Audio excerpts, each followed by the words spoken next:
Welcome to Superwoo Radio, where we are awakening into being free and sovereign.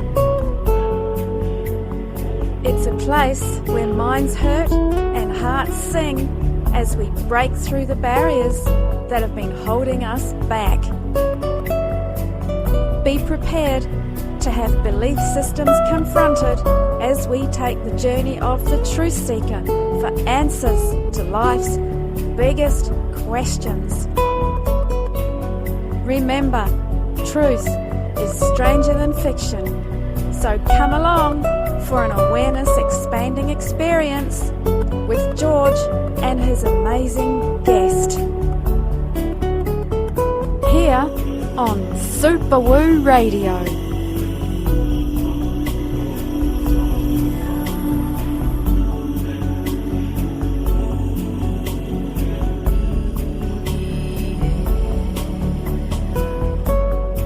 Hello and welcome, magnificent Earth humans and all you other wonderful beings throughout the universe, listening to our multidimensional broadcast here on Superwoo Radio, episode number 29. Today we have an episode with a difference, where I'm the one who is being asked the questions as a result of numerous conversations with my friend Patricia Farrington. Patricia seems to just know how to ask the questions as they are expressed from a place of experience, discovery and personal transformation instead of the more common practice of intellectual deduction.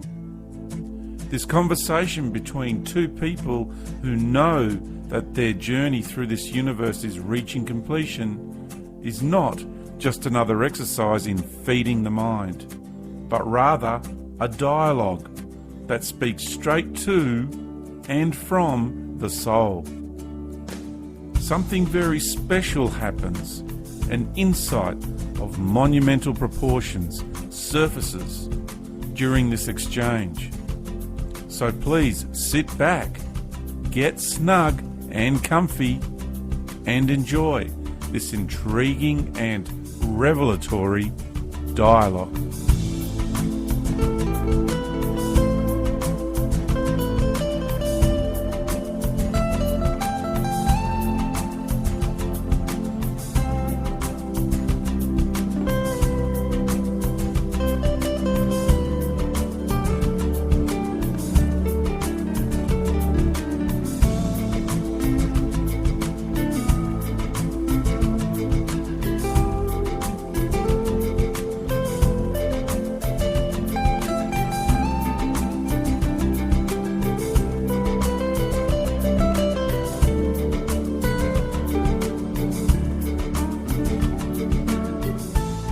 Well, here we are, Patricia, having a wonderful, heartfelt conversation to very old and ancient friends. It's nice to be conversing with you once again. Thank you, George. It's so nice to be with you, and I feel the same way. I feel deeply connected to you that goes beyond this lifetime, and I feel that that's why I resonate so much with the way that you express yourself, who you are, and your life journey, the experiences that you share. So I thank you. Well, thank you, Patricia, because the feeling is quite mutual. Well, you're welcome. So I know you have a series of questions that you would like to ask. It's yes, it's a conversation, but it's also the opportunity for you and I to bring clarity to certain issues that not only you have an interest in, but other people too have an interest in that you've been in contact with. And you've also, I suppose, just noticed that others are not understanding certain issues. And so this is just a wonderful opportunity to bring a greater understanding, because I too, since expressing these certain issues in the past, we're all a work in progress, and I too am growing every moment of every day, as is everybody else in your good self. So I feel it's a wonderful opportunity for us to do that. Well, I so agree. I think when we talked recently, I was saying, it's it's interesting because as we experience this journey, uh, the life of a truth seeker is a challenge. The life of a truth seeker can make you look unstable, hypocritical, like there's something not quite right with you because you stand in one truth because that's your awareness at the time. And as you grow, that truth expands, and you can see some of the things that maybe you thought were once true could have been deceptions that exist within this matrix, but then you see where others were just like stepping stones to get you to where you are. And so for me personally, I can appreciate every experience, and I can also recognize that, yeah, to people that are in my friend circle, my family circle, would say, hey, this lady is cuckoo, off a rocker, Yeah. unstable, missing some marbles, however somebody wants to express it. So that's one thing for me that I can really resonate with anyone that's ever been brave enough to share their story in the public or their life experiences, that you're going to get scrutiny, and you're going to have to still be brave enough to continue on and just accept it as it is and not take it personally. Yeah, it is it can be a very treacherous and lonely and arduous journey. This journey of the one that chooses the way, the path of the reality of life. That word is truth is often overused, and it is the truth of life. It is the way things are. That's my definition of truth. This is just simply how it is. It's how things are.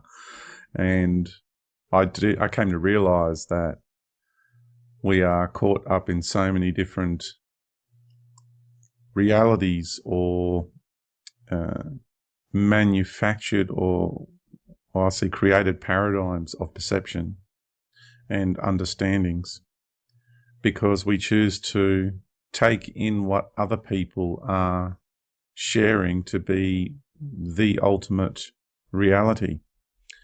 And I say to people, even with what I'm sharing is my perspective of it, my interpretation of it. And even though I've had these wonderful experiences, there will be some form of slight distortion going on, simply because I'm still functioning and filtering it through my own personal understanding, perception, and experience of it. There is a overriding theme, which is the symbiotic or integrating aspect to sharing this information with people, that we are all integrated into this wonderful universe and a part of it, and intimately connected with it through what I understand to be two unifying fields, two common threads that run through absolutely everything in this universe. I'll say actually there's three now that I'm aware of, three unifying fields and unifying threads of commonality that runs through absolutely everything in this universe. There's three of them that I'm aware of thus far. One of them we all know as love. And the other one is time. Time runs through everything because the definition of time is the duration of a creation, the duration of a manifested reality. And so we're talking about cycles of time. We're talking about spheres of time. It's like almost like all these different cogs in like a watch or a machine, and they all are connected to one another. So you have time cycles within time cycles. They're life cycles of realities. And once we understand that, then we can realize that there are beings and races out there that traverse the universe through love, and there are beings out there that traverse the universe through time, and there are beings out there that traverse the universe through this third unifying field, and that is the process of co-created agreements. In other words, universal law, LORE. That is the third unifying field, because there is nothing that takes place in this universe without it being a co-created experience. So therefore there is agreements in place with beings who are participating in any given reality, that they go in there, they co-create, and they also, you have your foundational creators of a reality, and you have people that come in, they're the facilitators of that experience, and then you have people that come in and enjoy the experience, to go into that experience. And they're also co-creators as well. So it's really amazing to understand these three unifying fields. Oh yeah, that was excellent. It's so funny because even in the co-creator, when you were talking about the agreements and coming in, and that, I think that's where people struggle so much now, because in this compression, it's so painful that no one wants to believe that they participated in the co-creation. And so that's a huge part of taking responsibility for your journey here. And it's not that I am living every day where I don't have pain, suffering. We all experience that, but I accept that co-created aspect of myself. I do understand that. I get it because I can really see it. And I feel like if, in so much that any of us share, if we can actually take that awareness and own it, that's going to make sovereignty and appreciating and respecting your experiences here so much greater. Yeah, it does. It really does. And it removes us from victimhood. Yes. And therefore we stop playing the victim role, the victim mentality, and the being that is playing the role and the beings that are playing the role of the perpetrators, they are then disempowered. Right. There's nothing there for them to engage with and to feed off. Right.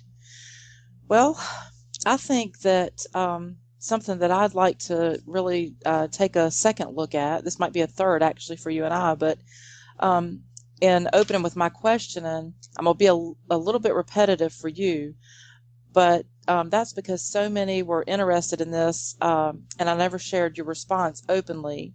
So this gives them an opportunity to hear from you on this when it comes to the glue. And so what I'm going to do is I'm going to read back to you something that you had stated. I took specific things that you shared that really resonated with people and got conversation going, that I feel would be so good for them to hear with your own voice and feel into what you're saying, so that they can look at this for themselves. But during our sessions in the past, we talked about debunking the matrix, and this was brought on from the awareness that my higher self is exploring the dichotomy of conformity and protocols, which is part of the role that I'm playing in exposing or debunking this program. And really, I didn't get that about myself until that connection was made with my higher self. I understood it immediately, and I said to you later, I said, that's why I went so silent, because I just felt like, wow, I've been exposed here. This is it. This is the thorn in my side. This is what I carry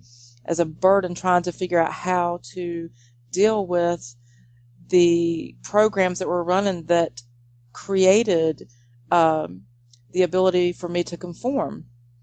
And so you stated, when we understand that glue between the construct, ideal, concept, and the way it adheres to the human psyche, human mind, human spirit, that there glue, that substance in there, is the mystery stuff. Once we understand that membrane of adherence, or that glue, then the whole thing is going to fall apart, and we are going to debunk the whole freaking lot. That is really powerful. That was what you had said to me, and so I went back and I listened and I wrote it down. And when you expressed this, it touched so many people so deeply. And like I shared already. So if you're comfortable, I would really like for you to go into that a little bit more, so that people would get it. And I do remember that you associate it with an energetic substance, but just share however you would like to share on that. Yeah, the glue is an interesting concept, because I had to try and understand what was actually binding the framework of these programs, of these mind viral programs created by others to be attached to my mind, to the psyche, to my own human psyche, and what was keeping them there, because there's a part of me that doesn't want them to be there. If they're still there, that means there's a part of me that does want them to be there. And until I understand what they are, it's like anything in this world, how can we actually transcend something if we don't even know what it is? We need to understand what that is in order to be able to transcend it, to understand the machinations of it, the dynamics of it, so we can end our relationship with it. We can bring closure. We can find closure in the co-creative experience that we're having with this framework of mind construct, of these mental programs. And I needed to really feel into what was adhering these programs to my own mind, my own psyche. So I felt into it deeper and deeper, and came to realize that when I actually got a visual, I could see these programs, and then there was this stuff, this substance, like a membrane, like a goo, like an energetic sort of thing that was between these mind programs and my mind, the framework of my mind, and I wanted to understand what that was in between. And the deeper I feel into it, the more I realize that it is first of all, I will sum it up. I'll give you a summary of what I feel or know about it thus far. It is distorted will. Okay. Now, this distorted will, because there has to be a level of will and intent for this binding to take place. So for that glue to exist, what is my role in the co-creative process of that glue in my life? Otherwise, it doesn't exist. So I'm playing, remember, everything is a co-creation. Right. So if we get to this habit now, rather than a habit, I'm using this wording, I'm using the word of habit, because if it becomes the norm for us, if we adopt, okay, is a better way of putting it, if we actually adopt this approach in everything, then this is how we overcome, this is how we transcend our situation with everything that is going on in our lives. So now I'm here looking at this glue, and I'm saying, what is the part of me that is co-creating for that glue to be there? And I came to realize that what that glue is made of it's made of my distorted will. Now, when I say distorted will, what does that encapsulate? What are the components of distorted will? And what are the reasons for it? Why would someone come at me and create and use distorted will in order for it to achieve its agenda? And this has to do with bending the rules on a universal scale. It's about overriding free will. This is how clever these energies are, and this entity is. So when you say overriding did you say overriding the energy of free will? Or Yeah. I want to make sure. Okay, so when you say distorted will,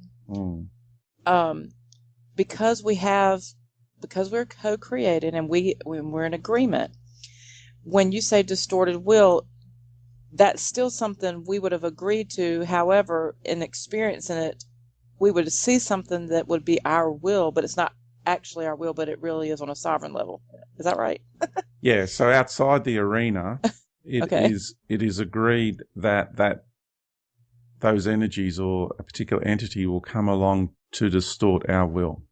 Now, I'm going to comment from inside the drama, inside the arena. Okay, let's say, let's make the distinction that, because I'm always expressing myself in a multidimensional manner, and I know what I want to say, and I suppose it's difficult for people to keep up with what I'm saying, because I know what I'm trying to say, just like everybody who's listening to this. When you try to explain something to someone, you know what you want to say, but other people perceiving you aren't quite getting it.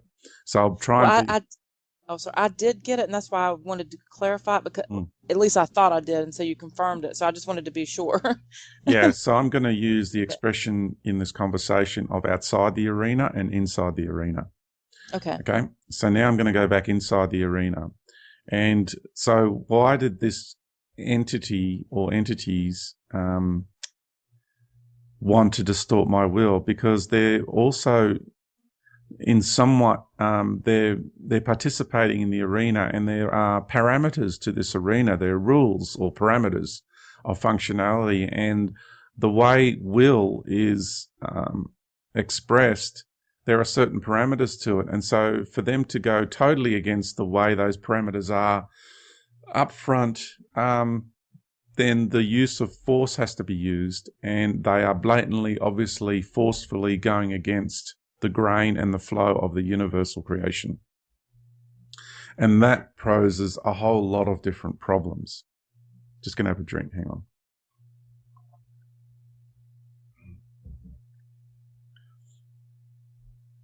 And that poses a whole lot of different issues, because then these entities have to expend a whole lot of energy on all these other different fronts, because they've created a whole different set of circumstances.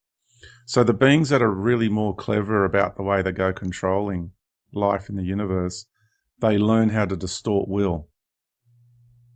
Because then by getting the people to want to do certain things, then they don't have to try very hard at all. The people are actually wanting to do it on their own. No different, and that is what the so-called ruling elite have also adopted, because they convince the masses into needing tighter security measures, because they're feeding them the bullshit story about all these terrorist groups that want to destroy this and destroy that, and they're creating it, like they've created it wonderfully. Exactly. Because it never used to really exist, and now all of a sudden there's all these groups that have formed because of what they've created. Well, my stepdad was from Afghanistan, and it's so interesting, because what was key for me and my awareness for 9/11 and all the things that are going on now, when I was still in that program of believing the story and getting all emotional with the patriotic belief system and everything, I confronted my stepdad, and I wanted to know where he stood on this issue, because it was such a big deal to me. And we didn't even have a relationship, because it had been destroyed through a lot of things with my childhood, but I still made this contact with him. So and I'm not going to drag on to that, and I don't want to distract you, but I wanted to say, when I look back now at the beauty of having this man in my life, when I felt a lot of anguish, at some points, because he watched a lot of the abuse going on, I see, wow, I was exposed to this culture, these people outside of what's being presented in the Matrix, and I saw that these people are nothing at all like what's being presented in the media. In fact, women are put on pedestals. You could say that domestic abuse, sexual abuse, any kind of abuse exists on any level in any culture with any person that's in that agreement to experience that, but that is not their culture. That is something that's being manufactured, and it's something that is creating all of this global animosity to serve their purposes. So I just wanted to interject that, and then I'm gonna be quiet. Yeah, and the distorted will is the distortion of will is a program that's being used ferociously now, all over this planet, in so many different ways and on so many different levels and layers. And so I needed to understand why. Why is my will being distorted? And the reason why was to get me to use my driving life force, the aspect of my life force which is a drive, which stems from passion and the element of determination, tenacity. It's a very powerful energy. There are many aspects of our archetypes caught up in that. The warrior archetype is definitely caught up in that. The protector, the provider archetypes, they're all very much immersed in those qualities and those energies. Yes, I can see that. So when we are being coerced and manipulated, those aspects, those qualities and those archetypal attributes and aspects of our personas, of our characteristics, then what we see happening in this world is the gullibility.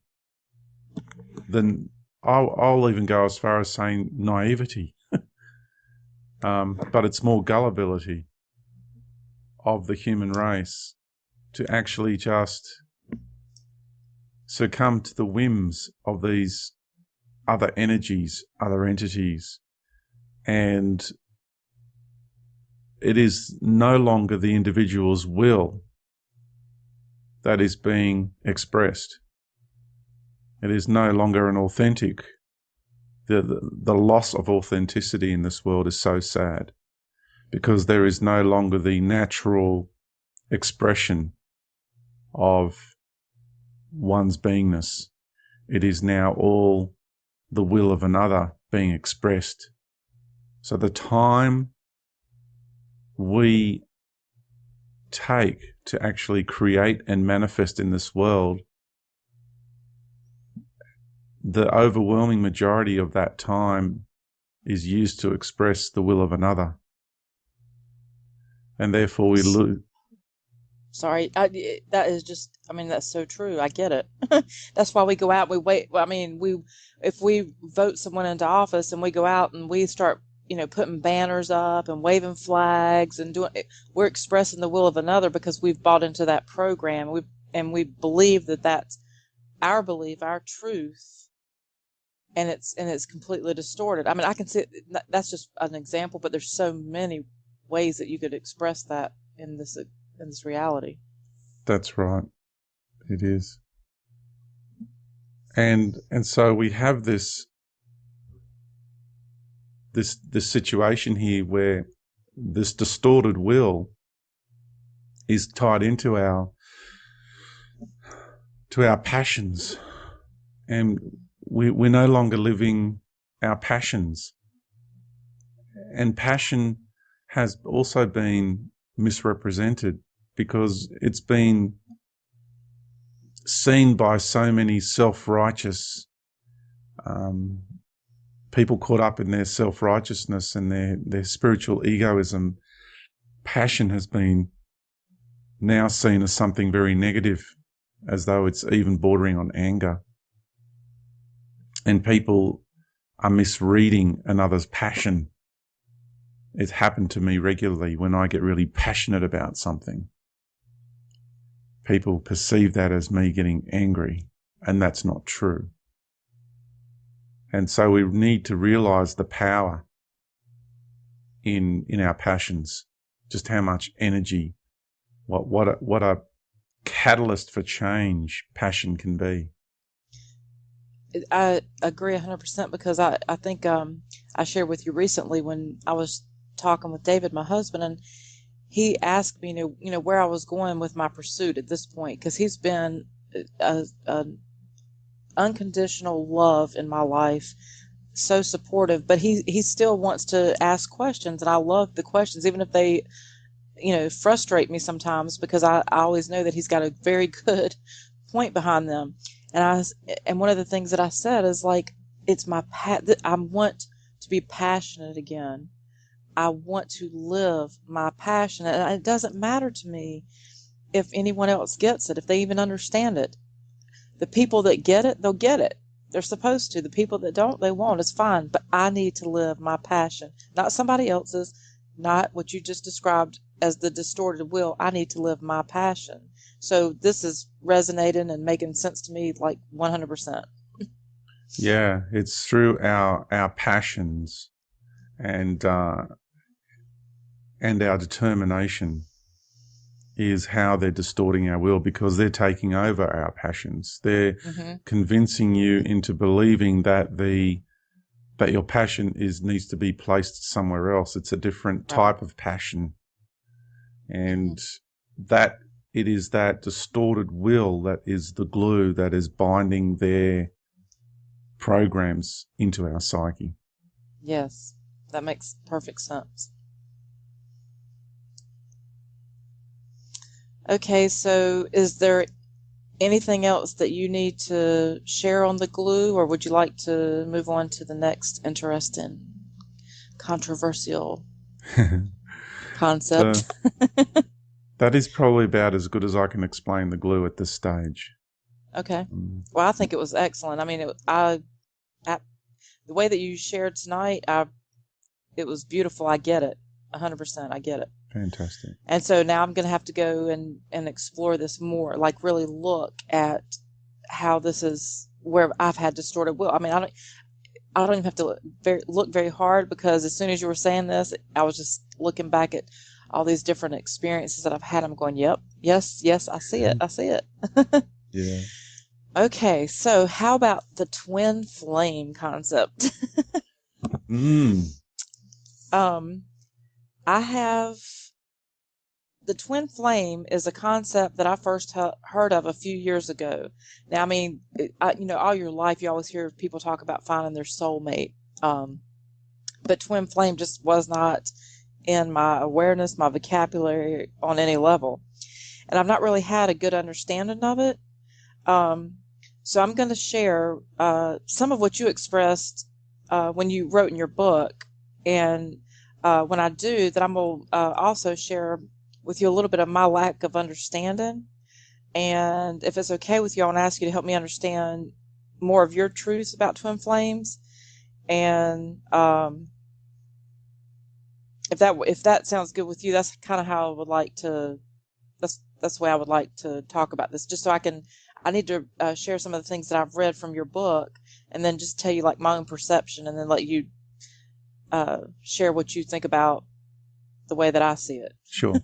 Does that make sense? That's fine with me. Yeah. Okay.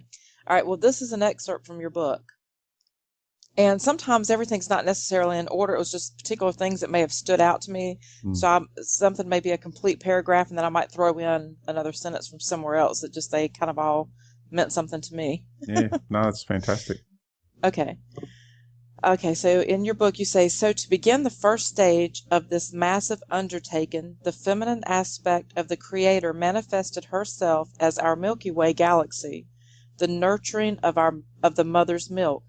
The masculine aspect of the Creator manifested himself as the galaxy right next to this one, the Andromeda galaxy, andros, meaning man and husband. The two are completely energetically infused with one another. They are twin flames to each other, as they are the feminine and masculine expressions of one and the same whole and sanctified essence of the universal Creator. And you also talk about the fact that this reality is a seated fractal, and we are a seated fractal. Okay? Yeah. Okay, so that was what I read from your book now. So I'm gonna explain my interpretation. Or my the way that I wouldn't say explain my interpretation. I would say just express how I'm kind of hearing and feeling this from you and other people, and you can correct me and help me understand this, because this is a huge challenge for me. And is a twin flame actually oneself expressing the masculine and feminine aspect of them, or are they entirely different beings? And with us being fractals of ourselves in this reality, if we're a fractal, we're not really whole yet, because this is like I mean, to me, I just see like fractals all over the place. Like we're just expressing ourselves everywhere. So what you see here, this is not the whole Patricia. This is just a fractal of me. So Yeah, if but we came, okay, I'll just interject there. okay, A fractal contains the whole. okay, okay. So that's huge for me. Like, that's what a fractal is. It's a smaller version of the greater. So Well, I look. all that is in the greater is expressed in the smaller. So I would have seen the fractal, not and not in the big picture of things. I would have seen the fractal as like maybe missing something right now Oh no, because of like a you're. lack I of think memory. yeah, I think what you're confusing is the words fractal with the word fraction. Okay, Okay, a fraction is a smaller part of. okay. A fractal is a smaller version of. Wow. Okay. Okay. All right. I still have questions. I still have It's like when questions. you look at a seed. Yeah, hold on to those questions. When you have a seed, Hmm. the whole tree is contained in that seed. The whole thing. Okay. So you could say that a Yeah. seed is a fractal of a tree. Okay. Yeah.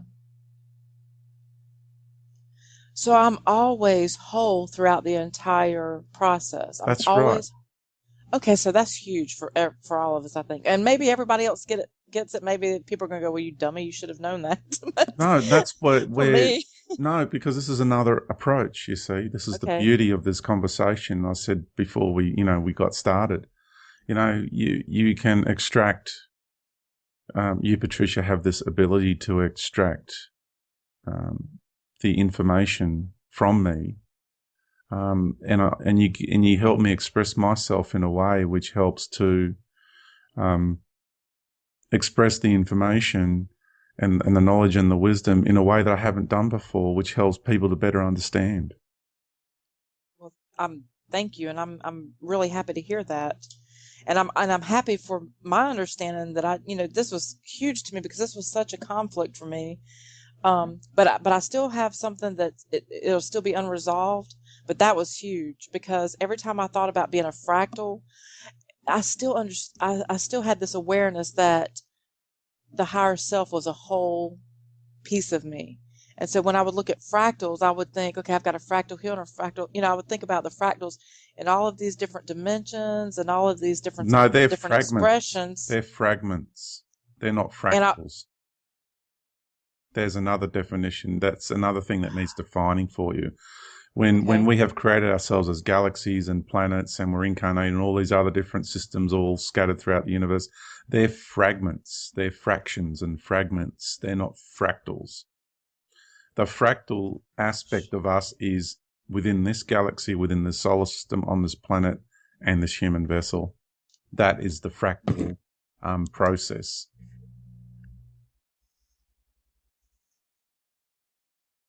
and there was a moment of silence because she is lost. That's okay. That's okay.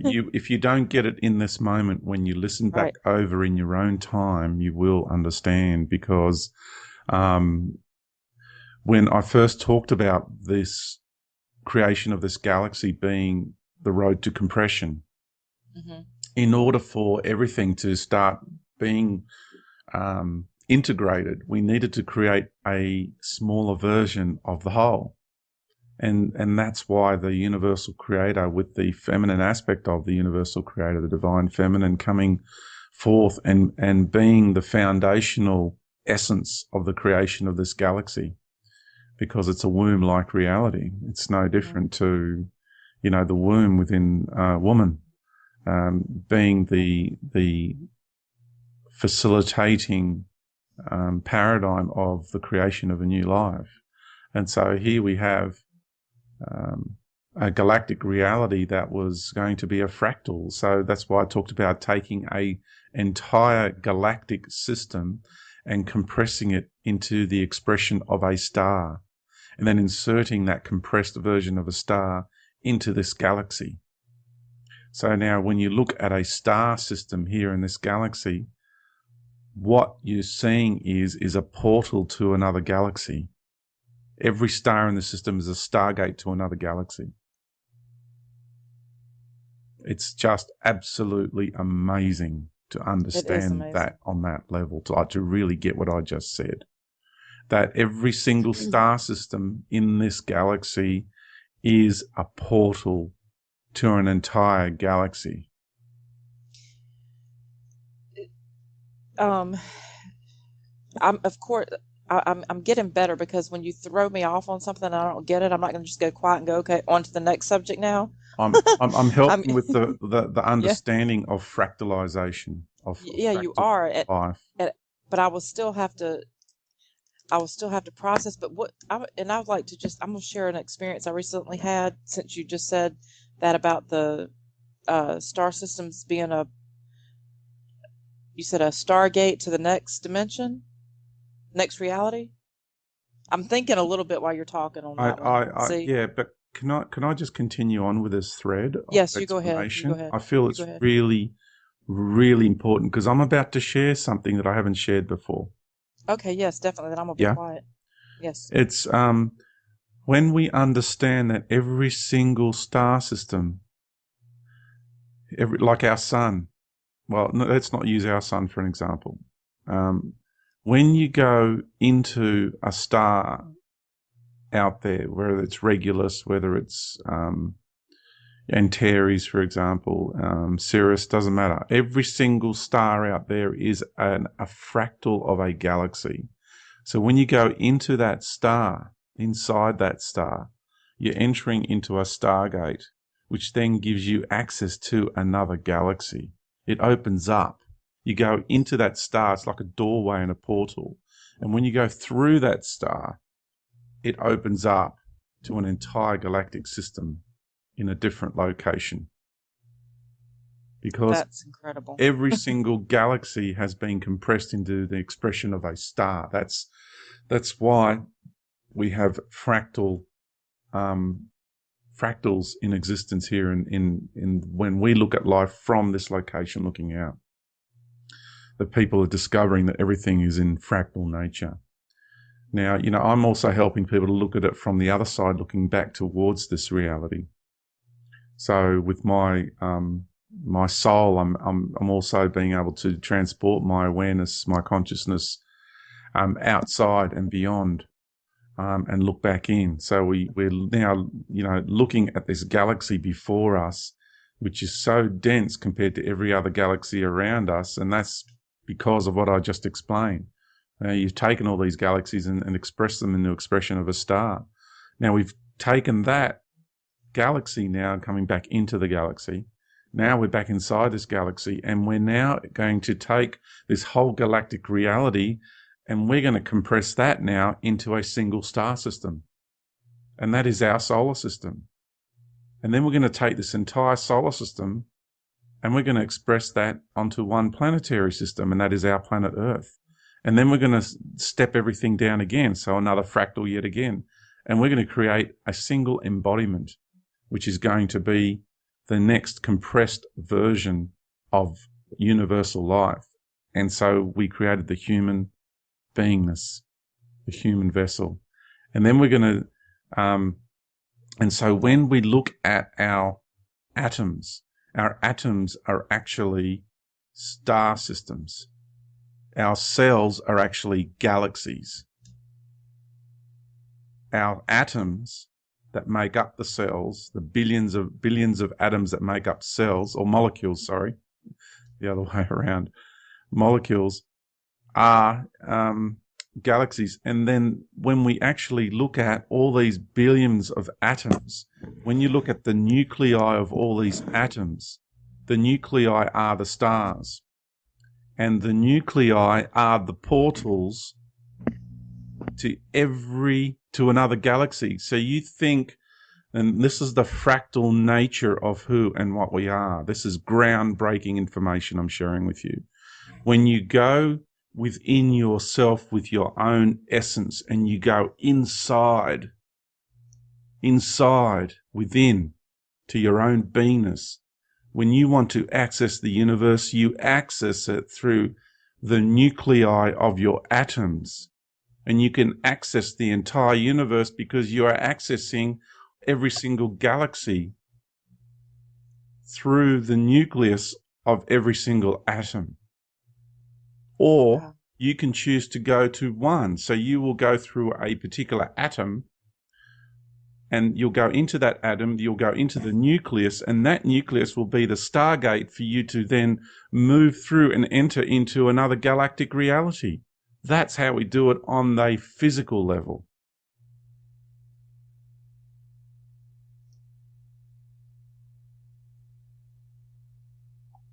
That's amazing. Groundbreaking information. Yes. Very. I Wow. have not accessed this understanding before. This has happened in this moment with you, Patricia, right now. Oh, wow. Well, I'm honored to be in this moment with you and understand this. Well, I can't say understand this, to hear this and attempt to process this, because this is huge. I am absolutely, I was not aware of this knowledge until this moment. I'm absolutely flabbergasted right now. So am I. I feel like I'm supposed to talk, and so I'm going to say something, but I don't know what to say. Let's just have a few seconds of silence just to let everybody Okay. soak it in as well who's listening.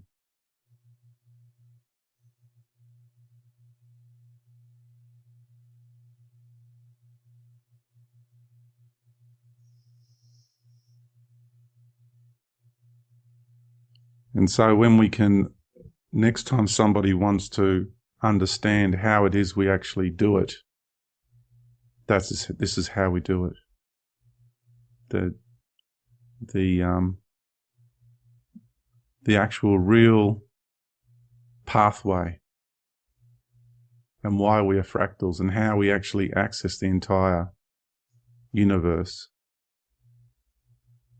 has just been explained. And I don't know, I'm lost for words. I don't know what to say right now. This is an enormous realization of monumental proportions. Because I understand the potential of what I've just said. I'm feeling the potential of what has just been shared.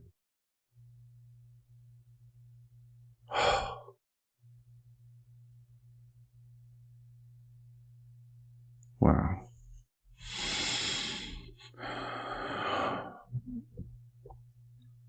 Yeah. All right. Now, please say something. I need to be grounded again. I just want to thank you so much for sharing this. You know, I didn't know bringing up twin flame would open that up for sure. And so it's almost like after you sharing this and me talking about twin flame seems a little silly. No, it doesn't, because they're so intertwined. It's all part. What the question, and because I didn't see coming in when I approached you, I didn't understand fractal, the difference in fractal and fraction, and the way that we're experiencing this reality.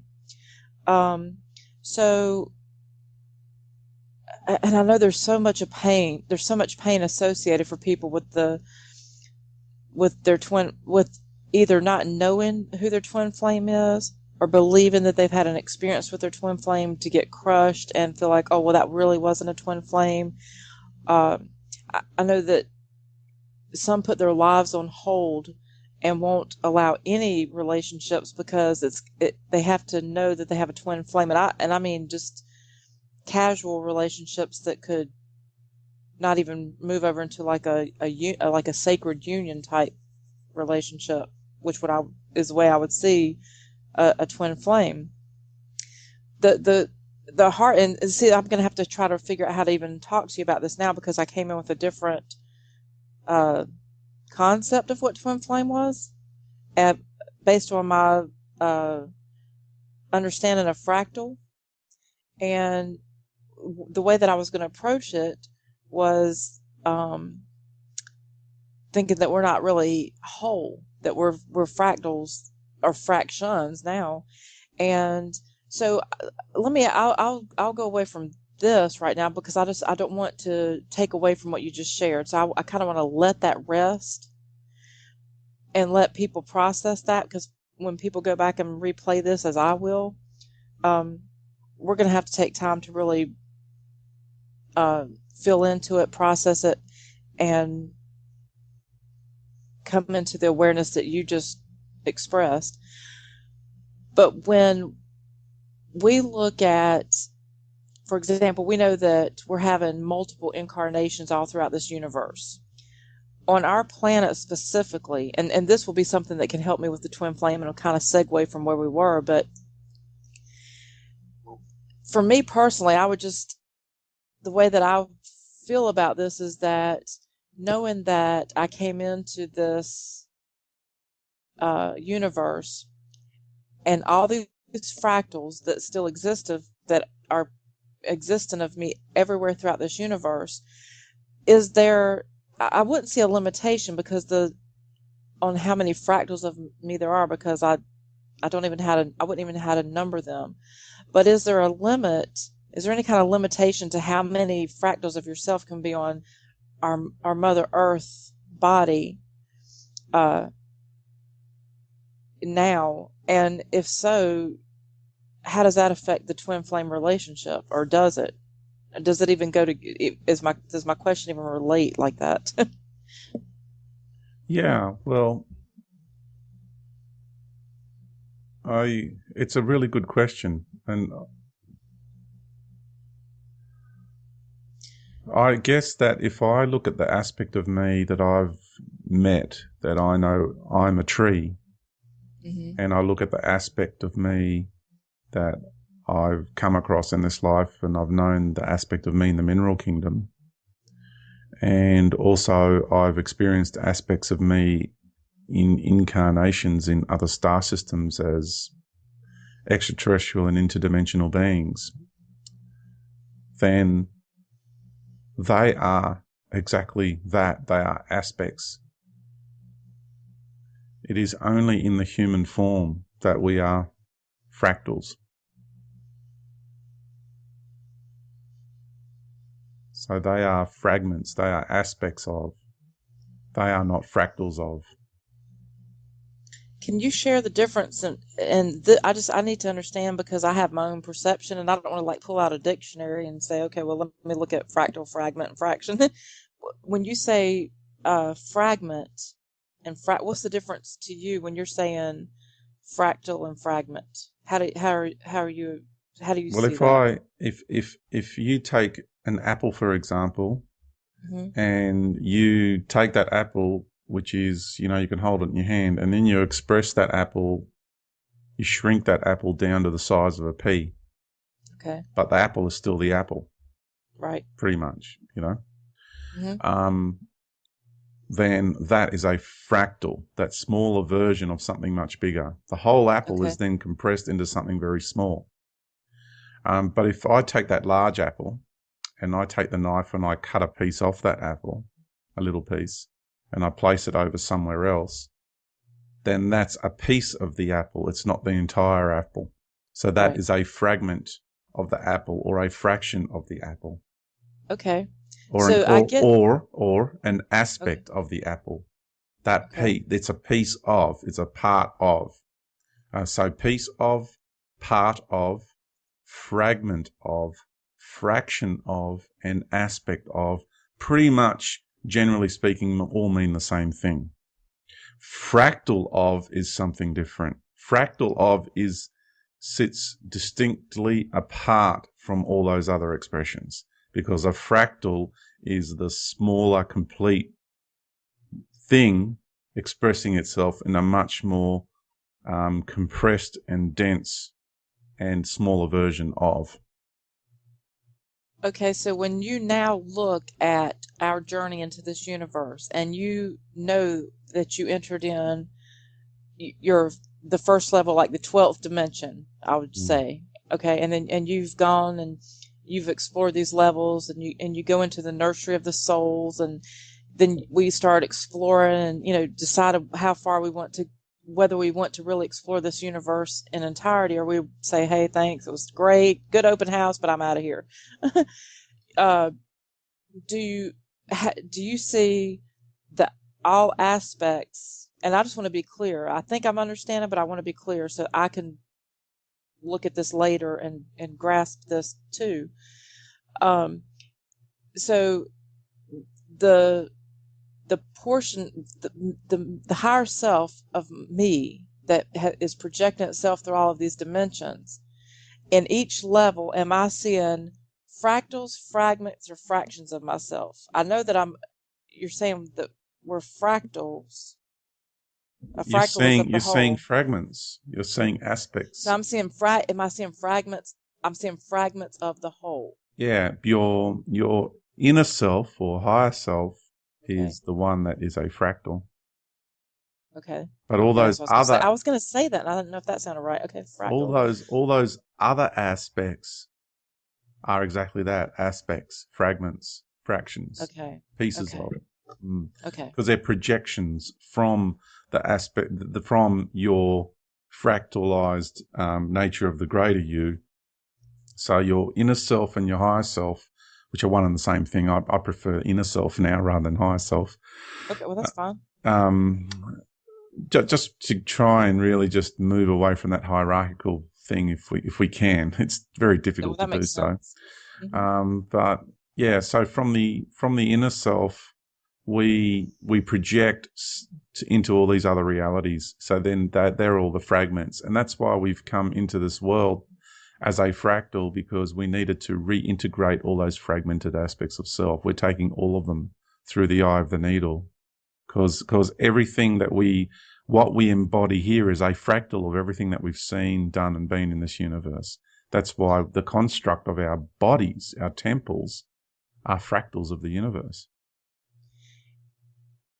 Okay. And so now I'm having to process that wording. I got it. Hang on. Okay. If we just to complete the explanation, if we, because this is going on the model of the universe I present. So let's say I'm right about this. So if I'm right about this, and if we are at the end of our universal journey, and we have seen, done, and been everything there is to see, do, and be, that means we have entered into every single reality. So there's a part of us that is in every single one of those galaxies, planetary systems, dimensional realities, and dimensional paradigms. Every single one. At all times? No, not necessarily. Well, okay. From the greater, from outside the arena, yes, at all times. Okay, yeah. Because the past, the past, present, and future exist simultaneously in no time. Now, inside the arena, there are aspects of us that have gone into realities and are no longer there. But the residue back through time, of course we're still there. But just in linear fashion, no, we're not there anymore. There are realities where we are still there. We have aspects of us still there. And so that means that the setup of our bodies being what I talked about, the molecules being galaxies and the atoms being, and molecules and cells being like galactic realities, you could say, and the atoms being star systems.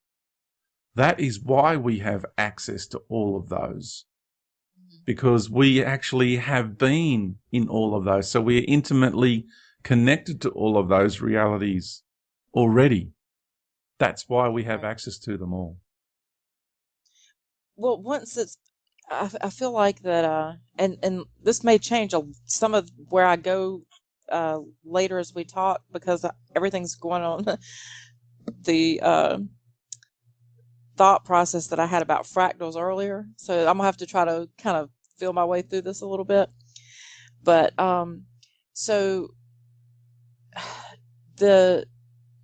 I want to go back to this one thing. So as far as the incarnations that we're currently having on planet Earth, on Mama Earth, is there a limitation to how many experiences that we can be having on her body right now? Because I do feel that who you're speaking with right now is not just the only aspect of myself here? Am I feeling that incorrectly? Is that part of my distorted perception, or is that am I right about that? I'm speaking to all of you. But is there a limitation? The limitation will only be what we impose as a limitation. What we chose. Yeah, but really my being, what my intention as I communicate to you is to speak to all of you. Right. Well, how does, okay, so I can't say with 100% assurity that I know that I'm in a relationship with my twin flame, or that I've had a relationship with my twin flame. I can use points of reference that were very intense, that would make me aware that these, a particular relationship had a certain amount of, I would say, importance because of the awareness that it brought to me. Not so much that it was so much important than other relationships, but that was just like something that really just was just like a huge moment. When I just want to be sure I cover this, because I really did get so caught up, and I am still in the fractal fractions, and what you shared about the star system. So that's, of course, really, I'm really feeling that inside, and so I'm a little distracted by it. But I want to make sure on the twin flame aspect, where people are so much in suffering because they don't have that person. When you enter into, first of all, is it necessary that you have a relationship with the twin flame in every reality? I don't think necessarily that's the case. If you do or don't, what does that mean, and why is it so important to have a twin flame relationship? Well, ultimately, we need to reintegrate the feminine and masculine aspect of our beingness. Okay.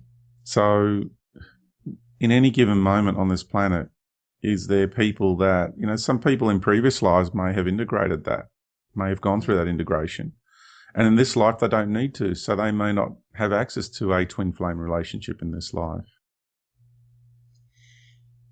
Is the twin flame, and this is one of my biggest questions, is the twin flame an aspect of yourself, or is it someone else? No, the twin flame is an aspect of self. So when one person looks at a twin flame, like say me as a man will look at my counterpart. Okay. It's looking at me in the feminine expression. Thank you. Thank you. Thank you. Thank you. That has been baffling me because I've read everything. I've looked at the way that the twin flame is described. I think that I feel very strongly that I've had an interaction with my twin flame in this lifetime, and it was the most beautiful and the most painful experience that I can say, in my background, it was the most beautiful and painful experience that I've had, because I literally felt like when I was with this person that it was so painful. I couldn't feel separate from him. I would say to this person, I feel like I need to climb inside of your body. And I don't know how to explain this to you, because if I was touching skin to skin, face to face, it wasn't even a sexual thing. I felt like this was so much me that I had to meld into this person. It's like when you look at this person, you see you looking back at you. Yes. But I also realized that and this is what was so significant at the time. Of course, I didn't understand it on any level. Now looking back, and if it were not for this interaction that I had with this being that I consider another aspect of myself, it propelled me. This relationship propelled me into the next level that would push me into going into my sovereignty, to becoming aware of my sovereignty. But we would never, because our incarnations were experiencing different experiences, and one so much more exploring and is still exploring the conformity and the protocols that aspect of myself is still so deep in that the separation had to occur for the balance. Oh my goodness. Hello. Thank you. I'm getting this. So this person is still over here just, I mean, and in misery. I know the misery they're feeling because it's tearing them apart, because every day they're having to conform and live to this concept of submission, of enslavement, of not being free and sovereign, while I'm expressing myself more as the free and sovereign being. And I see it clearly. Mm. And that was the only way that twin flame made sense to me. It wasn't something that was outside of me. It had to be it had to be my masculine and my feminine expressions, and me coming into contact. And for me, I would say, well, I don't know how these people could actually stay together, because mine was so volatile. Yeah, and also we have this other dynamic going on, which is confusing the issue with the twin flame relationships, is that you've got the alien love bite, which is a scenario, which is a beautiful expression by Evie Lorgan. What an amazing woman Evie is, because I'm obviously involved in our RISE community, and we get to communicate behind the scenes in private meetings and what have you. And I love Evie's so onto it. And I've experienced personally alien love bite scenarios.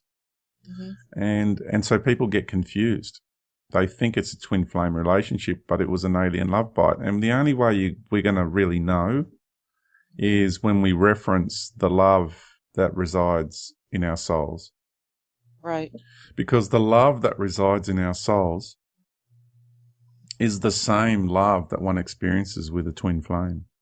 It has a same energy. It is really an amazing experience.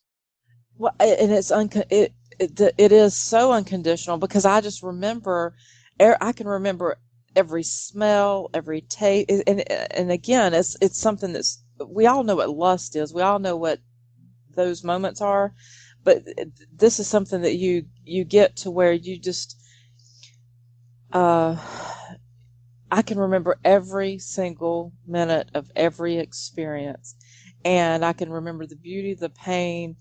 I still feel it. It's not like I can't even say I remember it. I still feel it. And I also have felt, and again, so I hope people understand this. It doesn't take away from the love that I have for my husband, David, because I know that this is the man that is playing the biggest role in my experience of allowing me to explore who I am with so much unconditional love. And I wouldn't even, and I don't know if this would make sense to someone that's with their twin flame.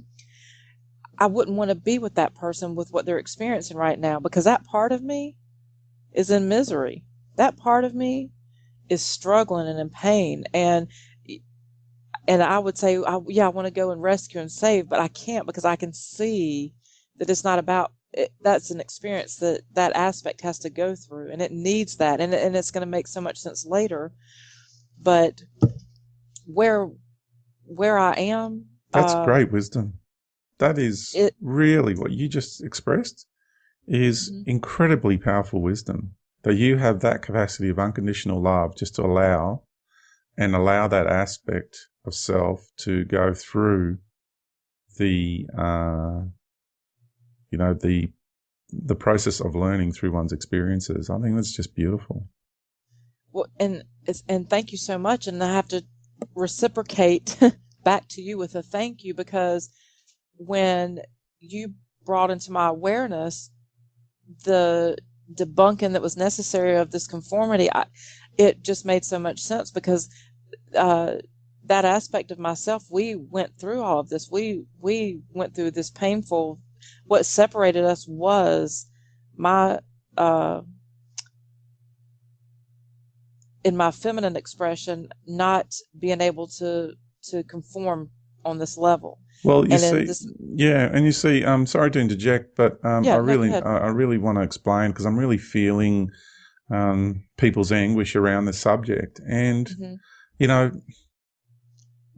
previous life, maybe the people who are feeling anguish in this life had the experience of a twin flame relationship, and I didn't. It's not about. Please don't be jealous of anyone who's in one. Don't be envious. That would be such a sad trap to fall into. There's pros and cons of having a twin flame relationship now, at this point in time in the journey of the human race on this planet, because they are attacked so ferociously.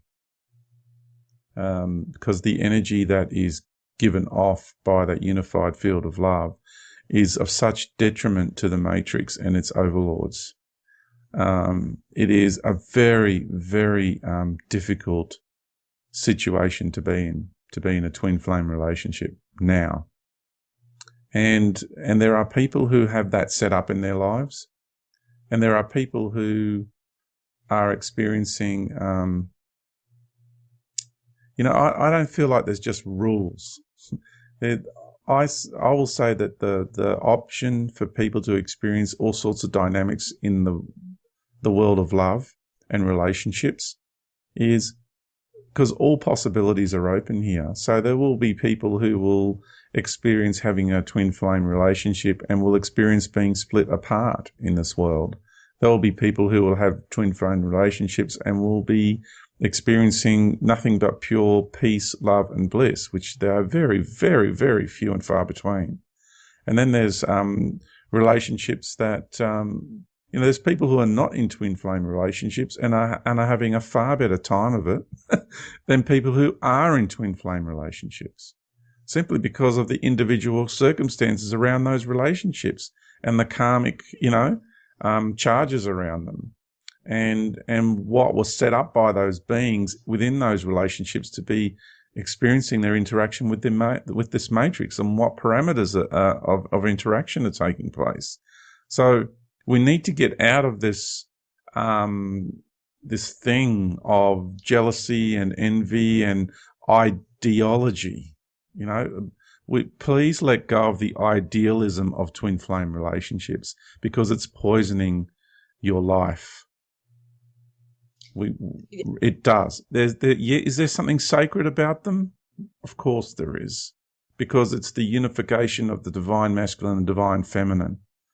But you'll be doing yourself a real disservice if you keep hanging on to the romanticism and the ideology, the ideals or the ideology of a twin flame relationship, because all you're doing is, on a spiritual level, doing the same thing people do when they look at trash magazines and they're envious and jealous of couples out in the public domain.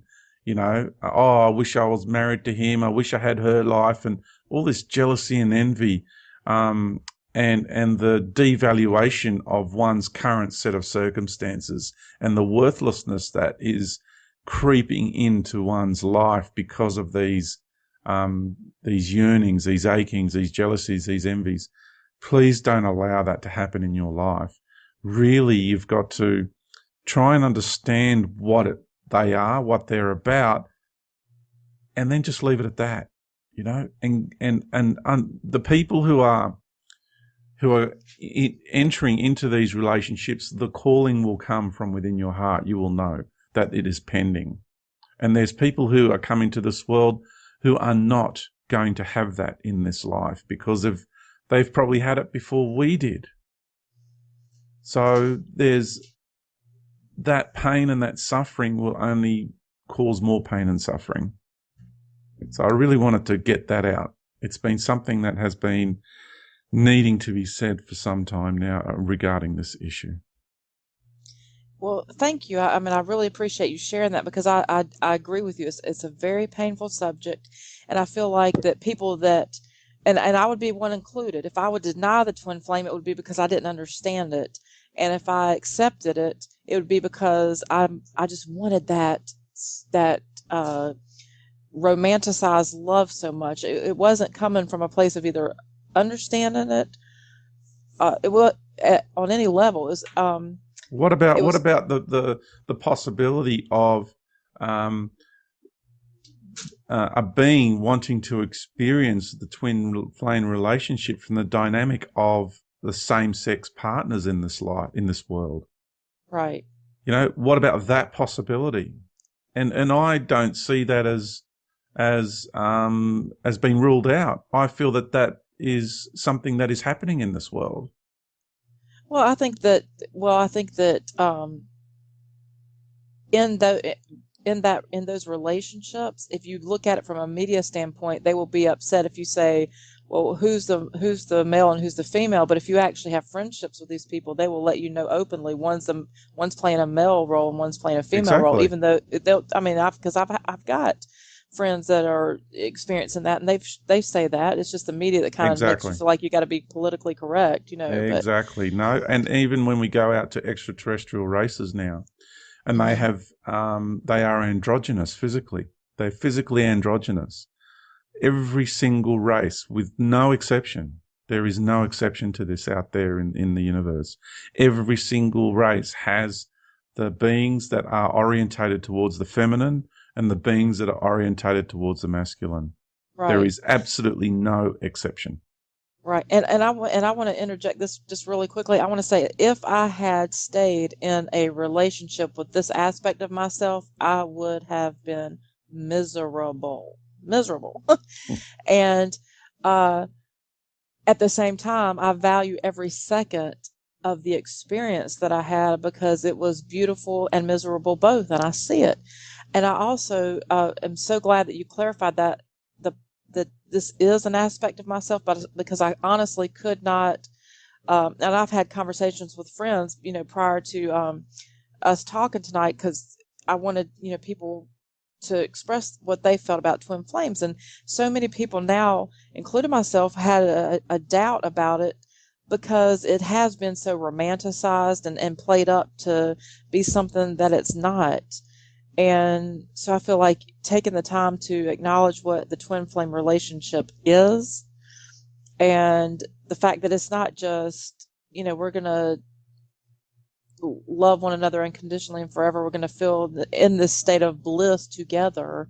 Now, all of this journey is grand, and maybe that's part of the loneliness for people. Maybe the separation, again, compression, separation, creates that longing, like they need that like they feel like if they don't have that aspect of themselves, they're lost, maybe. Well, the yearning for reunification with that aspect will Yeah. always be there in everyone, Yeah. as long as we're experiencing this this expression of fragmentation, which will seem like a total contradiction to what I talked about as our vessel being a complete fractal of who and what we are.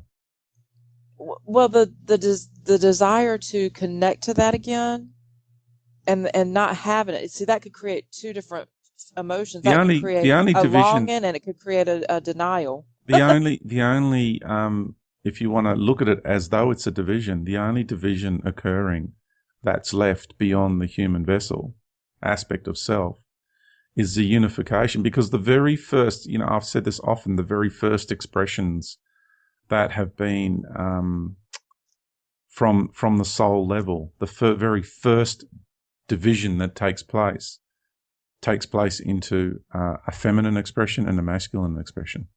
Right. Well, I'm saying that could also, just think about So, it. If you, yeah, I'm sorry. I yeah. was just going to say, just think about, like, if you, in this reality, if you're not experiencing the twin flame, but you are hearing other people that are saying, well, I've met my twin flame, but, and not from a true standpoint, but from the misconstrued standpoint of, this is a relationship with the twin flame, and somebody saying, well, no, that they're not buying into that anymore, because they see that it's some fairy tale now. So that could also create a denial that the twin flame exists, because it could create that for me. I can see that easily. Oh, it's easy to say that, it's Yeah. just a fairy tale. I mean, Yeah. and because it's the pain speaking. It's not Yeah, exactly. it's Yeah. not the person. It's not, those sorts of comments are made by people who just are in too much pain and can't go there. They can't deal with the fact that they're not in one, and I the get it. pain is controlling the situation. Yeah, I So get that. I was there. Yeah. It's difficult, and also the ideology that one must be in a twin flame relationship in order to ascend. What a load of crock. Right. Or to even enjoy your reality, because I don't have to be in that. And I'm not saying that the person that is not happy, but I'm saying I don't have to be in that relationship to be happy either. Exactly. Not, I don't want to just say be happy. Because you're I not want to living in say, the moment, you see. If someone is really, really miserable because they're not in that ideological relationship, then again they're living in that ideology. They're putting too much emphasis on the ideology, and they're not living in the moment. right. And I would say, it does take an awareness of self to see yourself in and out of these relationships, and what you're taking in every relationship that you're experiencing, really. Yeah, and in the unification of the masculine and the feminine energy is the last great divide. It is Right. when those two unite is when you really go back home. And and that's why here we have the human vessel, the fractal of the universe, and we have it in a masculine and a feminine expression. There is no androgyny going on here. Simply from the point of view, it is the last point of integration. And we're Right. all going through the process of reintegrating with I'm a masculine embodied in the masculine, my masculine expression embodied in the masculine, and I'm going through the process of integrating with my feminine aspect. And you do it symbiotically. You've got to be able to do it within yourself, not just, having to be in a twin flame relationship in order for that to occur. That's not true. I needed to begin to integrate my with the divine feminine of my inner self first. See, Yes. otherwise, if I fall victim to the ideology of a twin flame relationship and think that I must be in a relationship with my twin flame in order for me to become complete, then I'm still externalizing. And I think what you just have shared will help in the healing process for so many, because when you're looking for this twin flame outside of yourself, then you still feel like you're lacking and missing something. Yeah. When you see that this twin flame is an aspect of you, it's your masculine or feminine aspect of yourself, then you're not lacking at all. It's just a matter of whether or not you are experiencing that aspect of yourself currently. Well, there's all In sorts this of particular moment, scenarios, Patricia. yes. There's all sorts of scenarios. I mean, you think of how many different lives there are in this world, how many different variations and variables in these lives. Some people will meet up with their twin flame afterwards. Some people will Right. meet up right at the end of the event. Some people have already met. Some people have met, split up, and will come together again. There's just so many different variables of this whole twin flame scenario taking place. That's why it's really important that we don't get caught up in the ideology and the romantic nature or notions, the romantic notions of it and the ideology of it, and start living in the moment and be really grateful for the love that we do have in our lives Oh, yes, now, yes, definitely. I instead mean, of yearning for something beyond what we have now, because yeah, that is just poison. exactly. Well, had I asked this question to you, and had you responded to me with the twin flame is your long lost love from, I would have been like, okay, I'm done with the twin flame, because in me, when I recognized my sovereignty, I recognized that there could be no such thing as a twin flame that didn't exist as an aspect of myself, because that would attach me to something outside of myself. And I knew for me that didn't work. I knew that wasn't truth. And so I was like, I don't know if he says that, I don't even know what to ask next. Because I couldn't connect to that. It would just be, okay, well, then I guess either twin flame is true from that aspect of the way he's sharing it, and I just don't understand it, or it's just bunk altogether. So to me, this is the only way the twin flame has credibility or truth in it, is that it is it is the masculine, feminine aspect of self. So Yes. thank you. Well, right now was as good as I could answer it at this point in time in my life, and I was able to answer it better than I have before, I feel, because I think you did fantastic. of my experience with it. Yeah. Fantastic. All right, we will pause it here. Stay with us as we will have a short break and be right back with more of this intriguing and revelatory dialogue.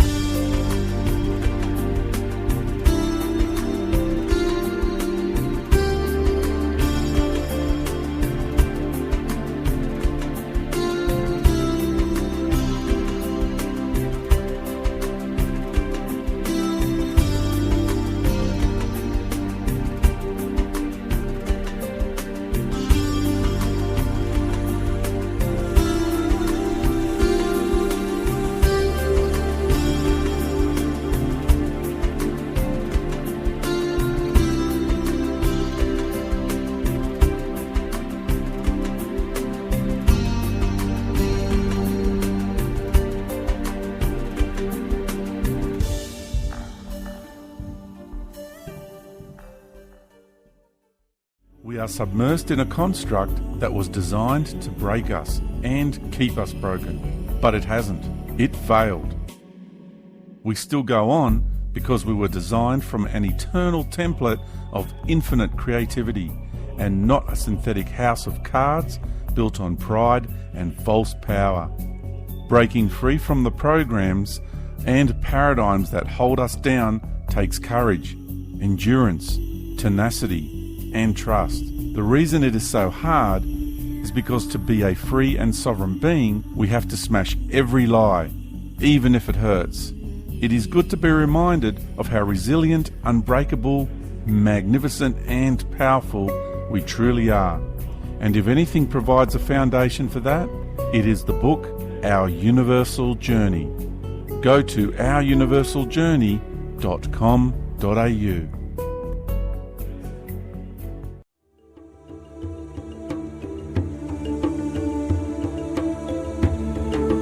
Music for this episode is brought to you by John Richards. The album, Elysian Fields, and is available through MG Music at medwingoodall.net.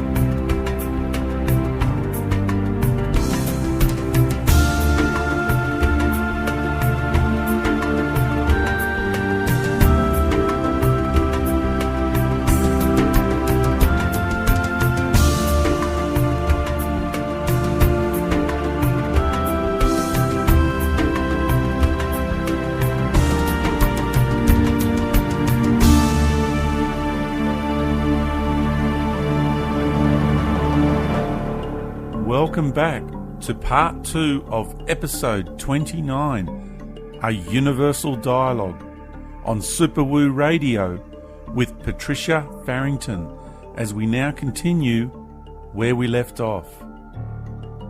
Okay, well, thank you so much for sharing that. I feel like that what you have shared is going to clear up some questions that a lot of us have had, and it may create new questions in others, but I feel like for most people it's going to bring about some resolution and some new awareness that they hadn't had. It did for me, and actually it confirmed where I saw the twin flame concept. So now on to something else. Yeah. Unconditional love. This is something that is another area where people tend to struggle. So I'm going to share something that you wrote in your book, and that I'm going to just ask you a couple of questions after that. You wrote in your book, I'm sharing. Well, you said, hang on, I'm sharing. Okay, in the fifth dimension and above, you put there are no words that can express what the fifth dimension truly feels like, although there is a word that comes close, and that word is grace. In these higher realms, we are talking about light that is so fine that one experiences a continual state of being of unconditional love. Also, there is no technology in the fifth dimension and above, so as everything is manifested and achieved using our organic consciousness. In these higher realms, there is no such thing as the concept we call evil. Our aspects in the higher self realms, and I know you like inner self now, so I'll say our aspects in the inner self realms have the capacity to be all things at the same time. There we still have access to the universal consciousness and can experience what it is like to be the universe at any given moment. Therefore, we know everything about everything in this universe. And so to that, I would say, wow, because yes, if we know everything about everything, when that is true, it makes total sense that we would know and be unconditional love. However, there's discord, disharmony, conflict, however one would view this around this being possible in this reality that we're in right now. So I would ask you, do you feel that experiencing, expressing, being unconditional love is a true possibility in this reality that we're currently experiencing? If you were 100% true unconditional love in this reality, you would be shining a great light, and Okay. it would create too much discord on the planet. So right now, nobody has the capacity to be 100% unconditional love.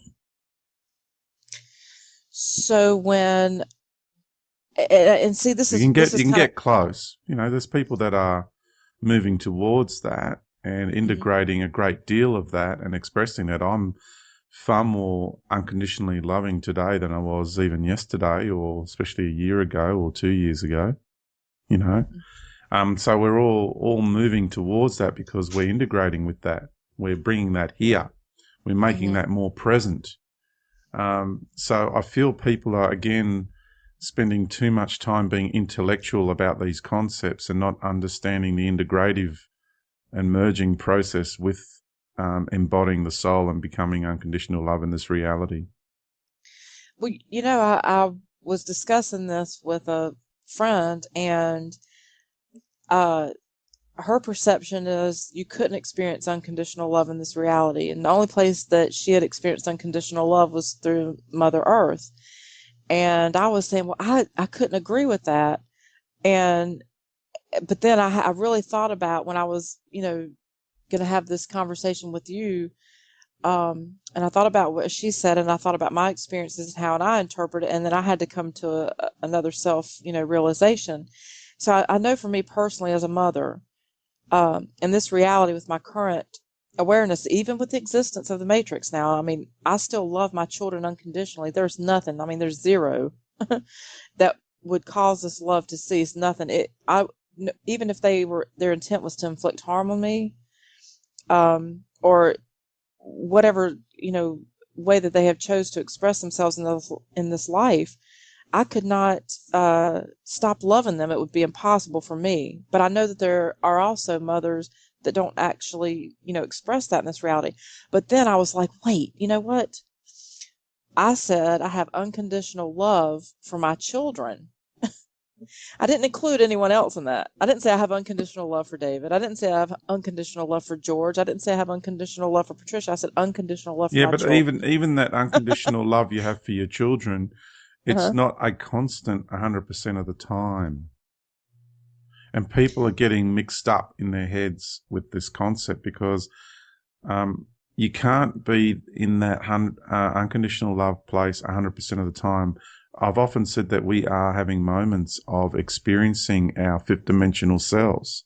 People go, oh, because people have been duped into thinking the fifth dimension is some sort of destination we must achieve to go to. Mm-hmm. Whereas we're actually the doorways that I spoke of and the portals are opening up inside of us, and we're bringing more and more of that multidimensional self and inner self is now coming forth, and so we're accessing and expressing that unconditional love more often today than we did yesterday and 6 months ago and a year ago. So we are having moments of it, and sometimes we can experience it in a very intense way, which means we are integrating and bringing forth that unconditional love in a more substantial manner than we ever have before. But we can't hold that charge constantly, and we're not supposed to yet, because So it's not. Sorry, go ahead. it'll just create too much discord in the world. Okay, so unconditional love is not a yes or no. It's a not a always thing. It's not. There's no. It's not really. It's not right or wrong. It's yes, you're going to experience unconditional love, and there's going to be times that you don't. It's not either or. True or false? Yeah, it's not. It's like there's times when you're going to experience it, and we're heading towards being that in the constant state of that. Mm-hmm. We're heading towards that, but right now, and people will say, well, how can full-blown unconditional love create discord? That's a contradiction right there. Well, it would, because obviously people aren't taking into consideration the amount of your expressive nature in this world and how it has a ripple effect in this world, how it affects others. And then you know, understanding that unconditional, that state of being, of energy, right? Let's look at it. Let's get away from the label and just say that state of being of energy. If I was to fully embody that right now, it would freak so many people out. Mm-hmm. It's too much. I mean, even now when I walk, and I'm sure everybody listening to this has experienced it, that when you go back to your family and friends and you're in that really empowered state, which is much more of you present, doesn't that freak them out? Doesn't that rub them Yes. the wrong way and piss them off? Yes. You know, and they Yes. do everything in their power to have a go at you and just bring you back down to their level or even diminish you Yes. further. Right? So you've got to understand the ripple effect of our emanating energies here in this world, in this reality. Because what we need to take into consideration is other people's souls' journey, what they need to be experiencing that's in the best interest for their soul, their journey, their growth. And if we go and saying just because of an ideology, oh, I want to be this almighty and unconditional loving being, well, you're going to be emanating an energy and you're actually going to be imposing upon their experiences. So, and you're not being unconditional in that moment. Your thought processes are actually conditional because you're only thinking about yourself and you're only thinking about an ideology, the idea of instantly clicking your fingers and making this world instantly beautiful, you know, and that's not reality. So you're actually denying too, to a certain extent, if I say to someone, well, I do, because I know I have felt unconditional love, but I also had to come to the realization that I don't offer it freely to everyone. But if I impose the fact that, well, yeah, I've experienced unconditional love, I know it, and someone's saying, well, I just don't buy it, I'm also in a way devaluing their experience and it's making them feel lesser because, well, oh, she feels unconditional love, but I haven't experienced it. That's kind of like a self-righteous thing too, right? It is in a way. It is in a Yeah, I way. mean, that's what I feel right now after expressing it with this person. Like, oh, I feel like I was such a And I've done that toad. too. And I've A done that toad. too. I've done it in Yeah. interviews. I've done it with friends. I've done it with family. And, you know, but it's because we haven't the wisdom to deal with that much energy yet as well. We're still a little bit immature in the way we're actually handling that amount of energy. And we're getting better at it.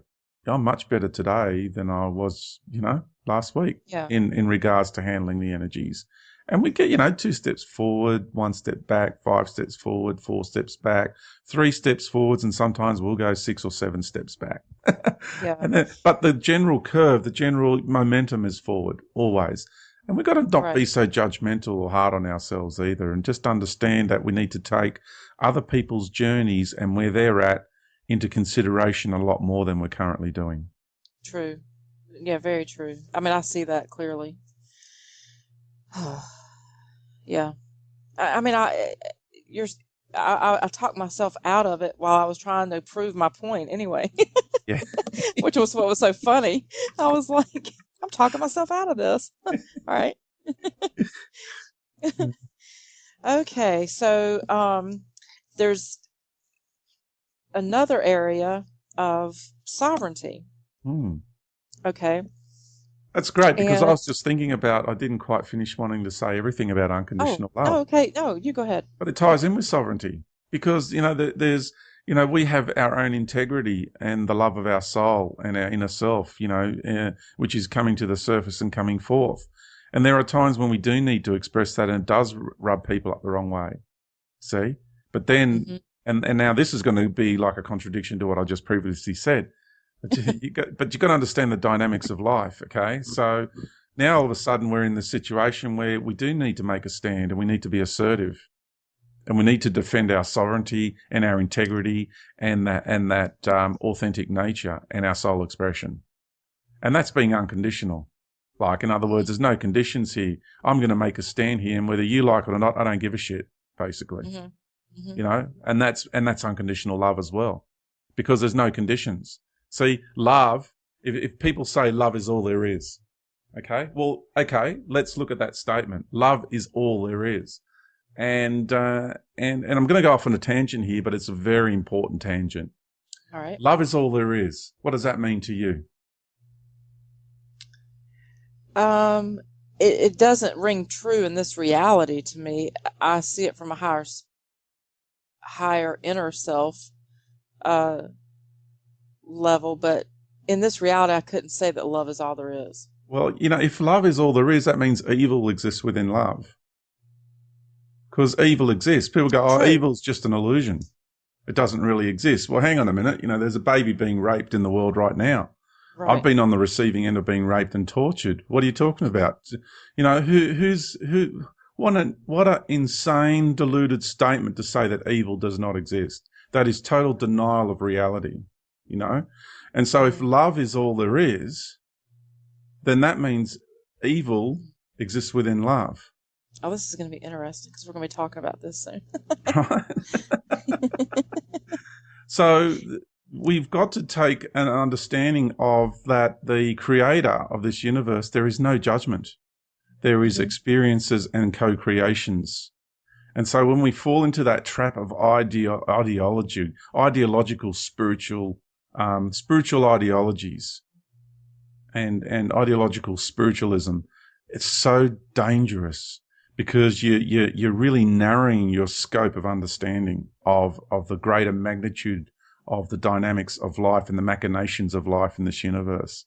It's going into a very narrow band of scope and sight.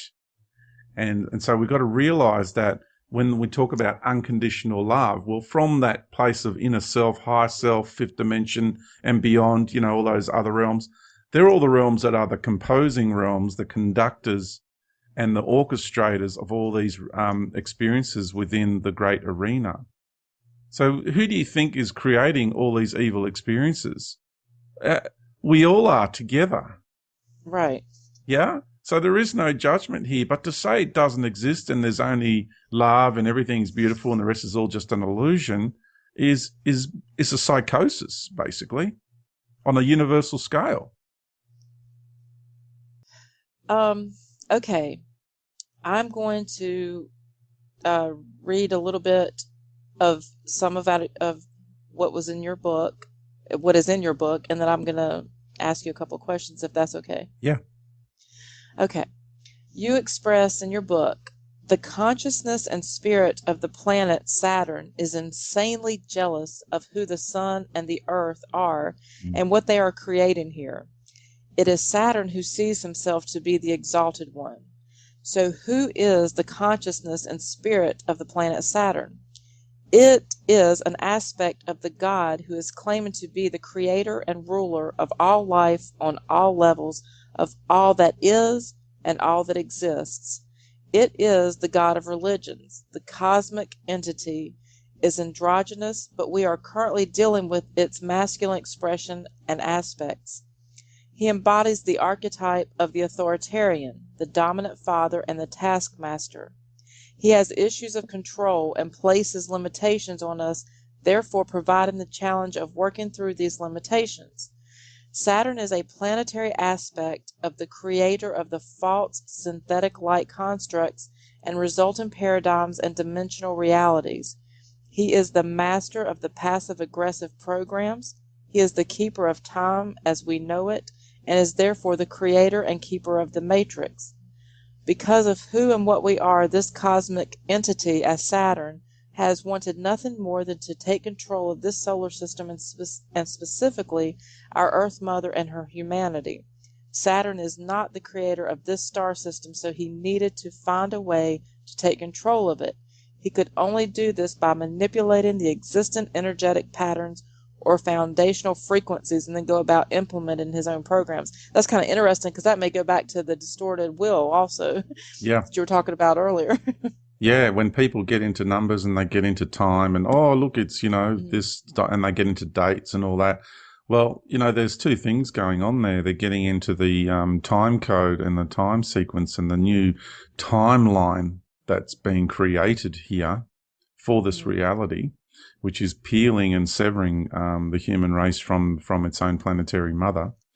And the other thing is sometimes we can understand that we're getting messages from within the matrix, which are to our benefit to say that we are in the groove, but not all of them are doing that. Others, you got to be careful that you don't get duped by all that synchronicity, because there's a lot of orchestrated synchronicity going on as well. Well, like when you see people get, and I've done this myself in the past, if the clock says, okay, it's 1:11, 2:22, 3:33, 4:44, 5:55, I mean, I do that, and I'm like, I'm seeing all these synchronicities, because I see this so much, and I'm like, what does that mean? What am I supposed to be looking for? So, like when you're saying you're being duped at synchronicities, I'm like, what does that mean when people, is that revealing the time matrix? Is that a synchronicity with self, or what is that?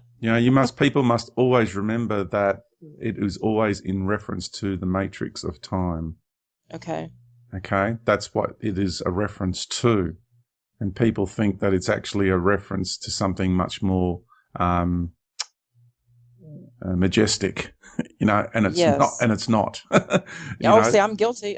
What are those numbers a part of? Those numbers are a part of the false timeline and the time sphere that we have been entrapped in. So what is it? If I see that, what is that telling me? Well, it's like, it's in that moment you are in a open and conscious relationship with the matrix. So whenever you have something unusual occur in your life, it's kind of like when in the movie The Matrix, you got the woman in the red dress, or deja vu, or something like that, or the synchronicity of time. All of a sudden, it's you got to realize that it is a more substantial connection to the matrix and a portal, the possibility of a portal beyond the matrix. Maybe. I'm having those. Maybe. I don't look at it as I don't see it as a spiritual thing, like like God is talking to me, or my ascended masters are sending me a message or anything like that. I just see like it's an awareness, and I'm trying to figure out what am I supposed to be aware of. That's the way I look at it. Like, okay, I see it, but what does it mean? Yeah. So, and when I say maybe, we've got to understand that it's a case-by-case interpretation. Okay. So, in a few hours from now, you'll see certain numbers and you go, oh, and then you'll see, oh, really, I've had times where even nature spirits were giving me false synchronicities. So even in the realm of nature, because all the nature spirits have been, the realm of nature on this planet has also been manipulated and co-opted as well. So nature entities and even beings that can shapeshift can make themselves look like birds. So you've got to actually, or whatever creatures. So you got to be careful, because you got to feel the energy of the moment. Is the only way to really tell and discern between once you start delving into the world of synchronicities. And I know Tom Montauk is really exceptionally good in understanding that concept, and I do know he's got some material on his website in regards to this subject matter. So I recommend, if people want to understand orchestrated synchronicities. I haven't read Tom's material, but just I know Tom personally, of course, and I know that his work is really exceptional in this area. Excellent. Well, I've in our Rise Multiversity roundtable that we participated in, that was my first interaction, or my even awareness of him, and so I haven't really looked at his material, but just you bringing that up, I will definitely look at it, because it's something that I've wondered about, because I don't want to be misled, and it's interesting because I've never really spoken to anyone on this level about it, because I saw that it was kind of a big new agey type thing, and I see how people connect to it, and so when I see it, I don't say, "Oh, yay!" But I'm not saying I haven't, because I did originally. Now I go, okay, and I do think, okay, is my higher self trying to tell me something? Is the universe trying to tell me something? Is this what am I supposed to take notice of? And honestly, deception didn't enter into my mind. I felt like at the time that people were deceived at what they thought it was. I never even took into account, well, maybe I'm being deceived by something. Yeah. There again. Yeah, we just got to be more aware Yeah. of orchestrated synchronicities. I think Right. once we understand that concept a bit better, then we can better navigate our way, and we won't be duped as easy by clever tricks in this Right. reality. Okay. Oh, excellent. Thank you so much. I mean, that really, that was, good for me to hear. Yeah, and Tom Montauk is such a beautiful and a man of great integrity. So I recommend people to Okay. get in touch with his work too. Okay. Well, I will definitely look at it. But what I wanted to ask you about this entity that's proclaiming to be Oh, the big stuff. So you're gonna the big stuff. let's dive into the big juicy stuff now. Okay. Yes. So I was gonna say, while we know, we're infinitely sovereign, but we're experiencing the loss of our sovereignty. In your interactions with this being, and this is going to be probably maybe one of the craziest questions you've ever been asked. I don't know. I want to know, because I've had such an intimate relationship with him, not in the same way that you have, but in my life experiences, in the way that I have conformed to his wishes, the way that I have played his game and participated in his insanity. He gets so much praise and he appears so powerful, but he causes so much pain. And I know that we have the moon matrix and the queen bee and the king D, and I don't even understand who all these players are now, really. But just the Saturn being, what is he like outside of his role? Do you know him like outside of this role? Outside of the role of the planetary expression. Yes. Have you seen his better side? Does he have a better side? Have you seen it? Well, Have you we're experienced it? we're referencing the masculine expression of that entity, because it's androgynous, Yes. of course. Yeah. Well, yeah, of course it does. It has some of the better aspects are. Now, I know he does. I'm saying, have you experienced, like, have you witnessed it? Yeah, I've experienced it. Okay, that's what I wanted. I know it exists. I just don't know what he's like. So that aspect of him. So I was curious what he's like outside of this totalitarian, religious fanatic. Well, it has an aspect of self that does have a love for humanity, a level of love, I will say, for the human race. It can't help but have that love for the human race. And I don't think there's any being in the universe that can't help but have a love for the human race here on Earth, to some degree. You know, even if some beings have such a disgusting disdain for the human race, there's still an element of love there, because that disdain comes from jealousy, envy. And so there is, funny enough, hidden in amongst all of that hatred and disdain and all these really heavy words, despise, in amongst all of that, there is a respect and a love, which they, of course, will never openly admit. But it's there. I know it's there. It's in every single being. And because what they see in us, they will, what they're looking at is their future at some stage in their universal journey, because everybody will go through this process that we're going through, because we're the way show is forging. So getting back to that, is there a love? It is. It's like a controlling, domineering, fatherly type of love. So the protection will be there. That's why it seeks custodianship. And people seek custodianship, believe it or not, because they feel safer in that environment. And it feeds. Oh, I did. Yes, absolutely. It feeds yes. on that. Yeah, it feeds on the insecurities. So, Mm-hmm. Is there a kind and gentle side to it? There is. I'll have to say, yes, there is. Though it's not there with the truest and honest of intentions. Because if it was, it would realize the wrongs of its ways, and it can't.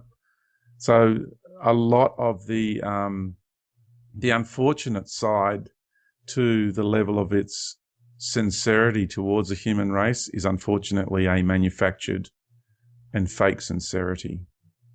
And the love has fallen into the parameters of being a disciplined act of code of conduct, because it needs to portray an image. And this is really sad what I'm saying. It is a very sad side to its nature. But if anybody has from outside, like you live in the US, so you're used to it. And I'm going to call this as an example because for me, from someone who lives outside the US, and we don't live in a tipping culture. Okay. So what I found was when I came to the US and you have people that are in the service industry and there's that tipping nature, that tipping culture in the service industry. I couldn't believe the level of fake sincerity that was taking place because of that. So the greater the fake sincerity, the greater the tip, the greater the financial reward. And that was really, and in other countries that have that same system, but I'm just using the US as an example because that's where I experienced it. In all the countries that I've been to in the world.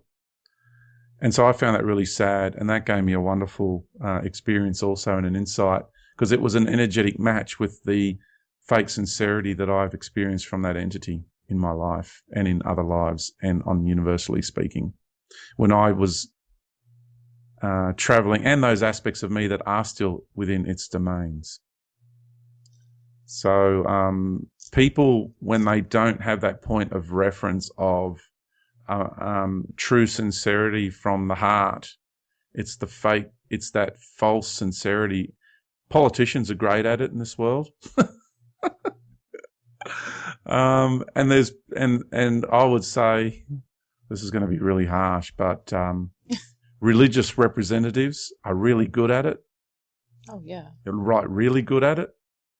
And there's, just look at movies, for example. How good are some of the actors in our world?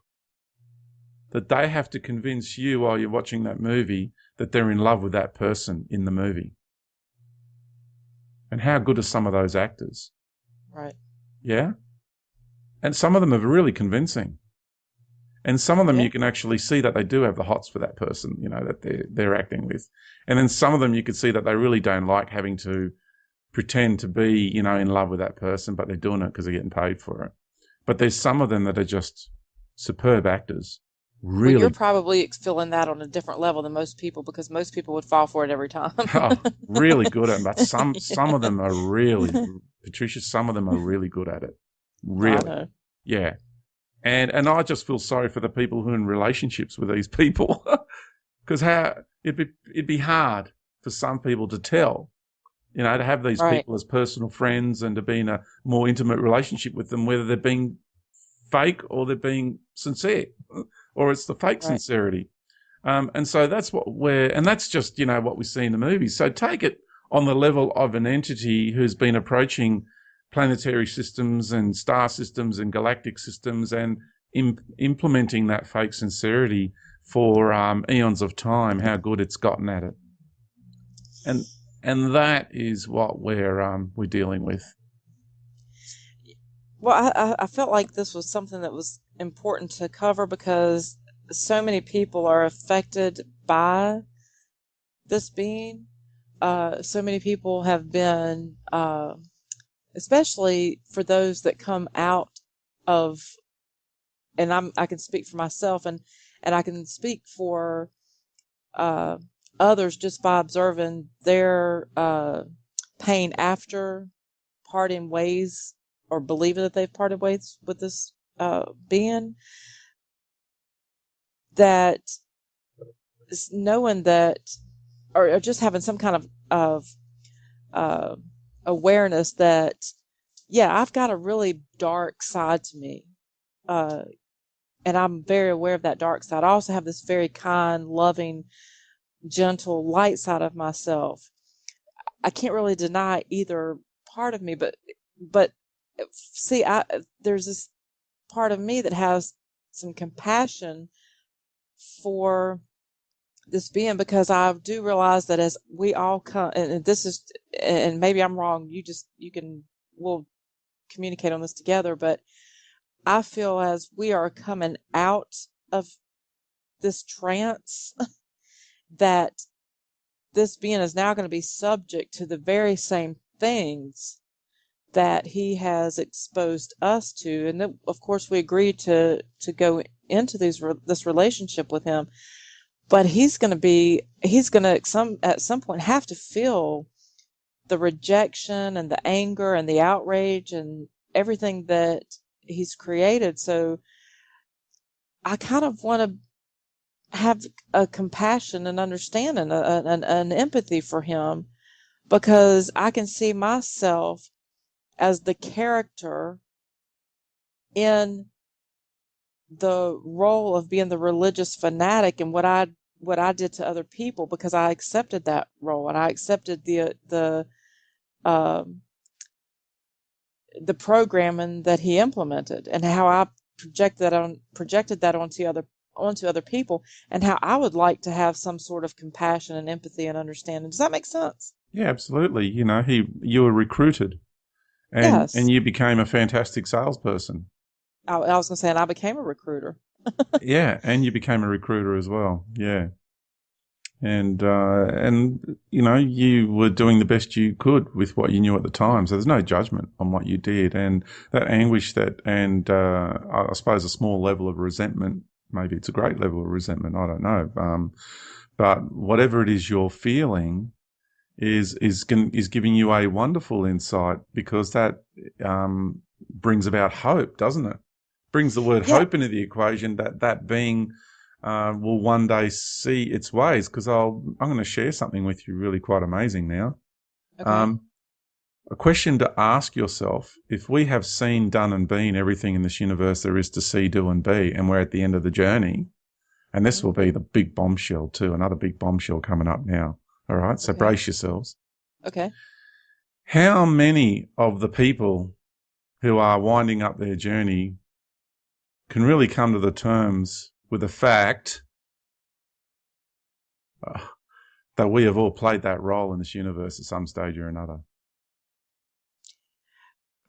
Well, well, that's You see, this is why this is so huge to me, because I'm saying to you, when it comes to this being, I have this huge, tremendous, I'm not under his spell. I'm not feeling his authority over me at this point. I'm having this huge sense of compassion because in experiencing his programs, I experienced what it's like to be him. I experienced and when you're saying, well, at one point in time you were this being, I can sense what this being is today through the way that I uh, played my part in my relationship with him, with spouses, children, friends, siblings, co-workers, strangers on the streets, because I played that role Yeah, too. we've had fake sincerity in our lives. Everybody listening to this is, Yes, and we're still yes. doing it to a certain degree. And some Well, of us are yes. more aware of it. We do it less often today than we ever have in our lives, and we're really going through the process of weeding that out of our emanation and expression. But everybody's engaged in it, and we all carry those characteristics. And the reason why we're really good at it is because we've all done it. We've all Right. played that role on that level. And of course, this being is further down the track with it than we are. And we were really good at it. The way the universe was structured at the time when we played that role, we were the best the universe had to offer in that position. And now, and if you take evolution into the equation, that the way the universe is structured now, further down its development, then the being who's playing that role now is even better at it than what we were.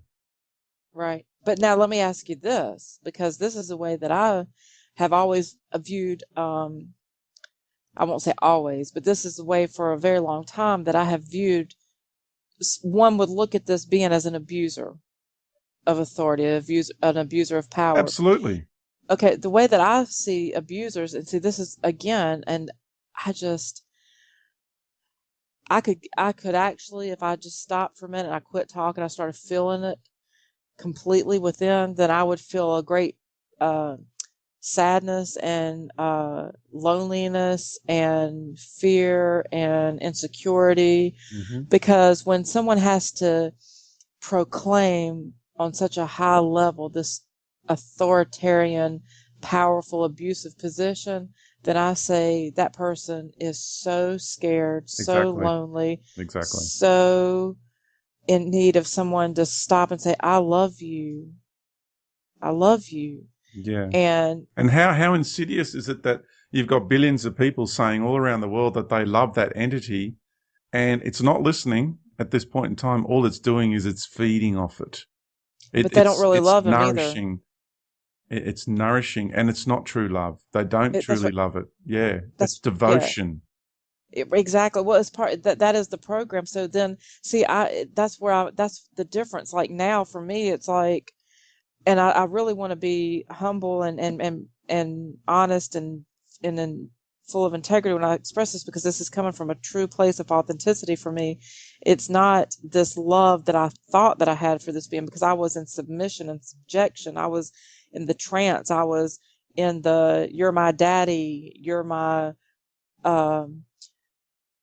creator, you're my whatever. It was a relationship where I was weak, and I was also in fear, and I was also, see, those emotions that he's feeling are the same ones that the people that are worshiping and following him are feeling it as well, because that's what the connection is, really. If you really explore it, that's what it is. So when you step outside of that now and you see it, at least when I step outside of it and I see it and I feel him for who he is, for what he's actually going through, then the love is completely different. The relationship is completely different.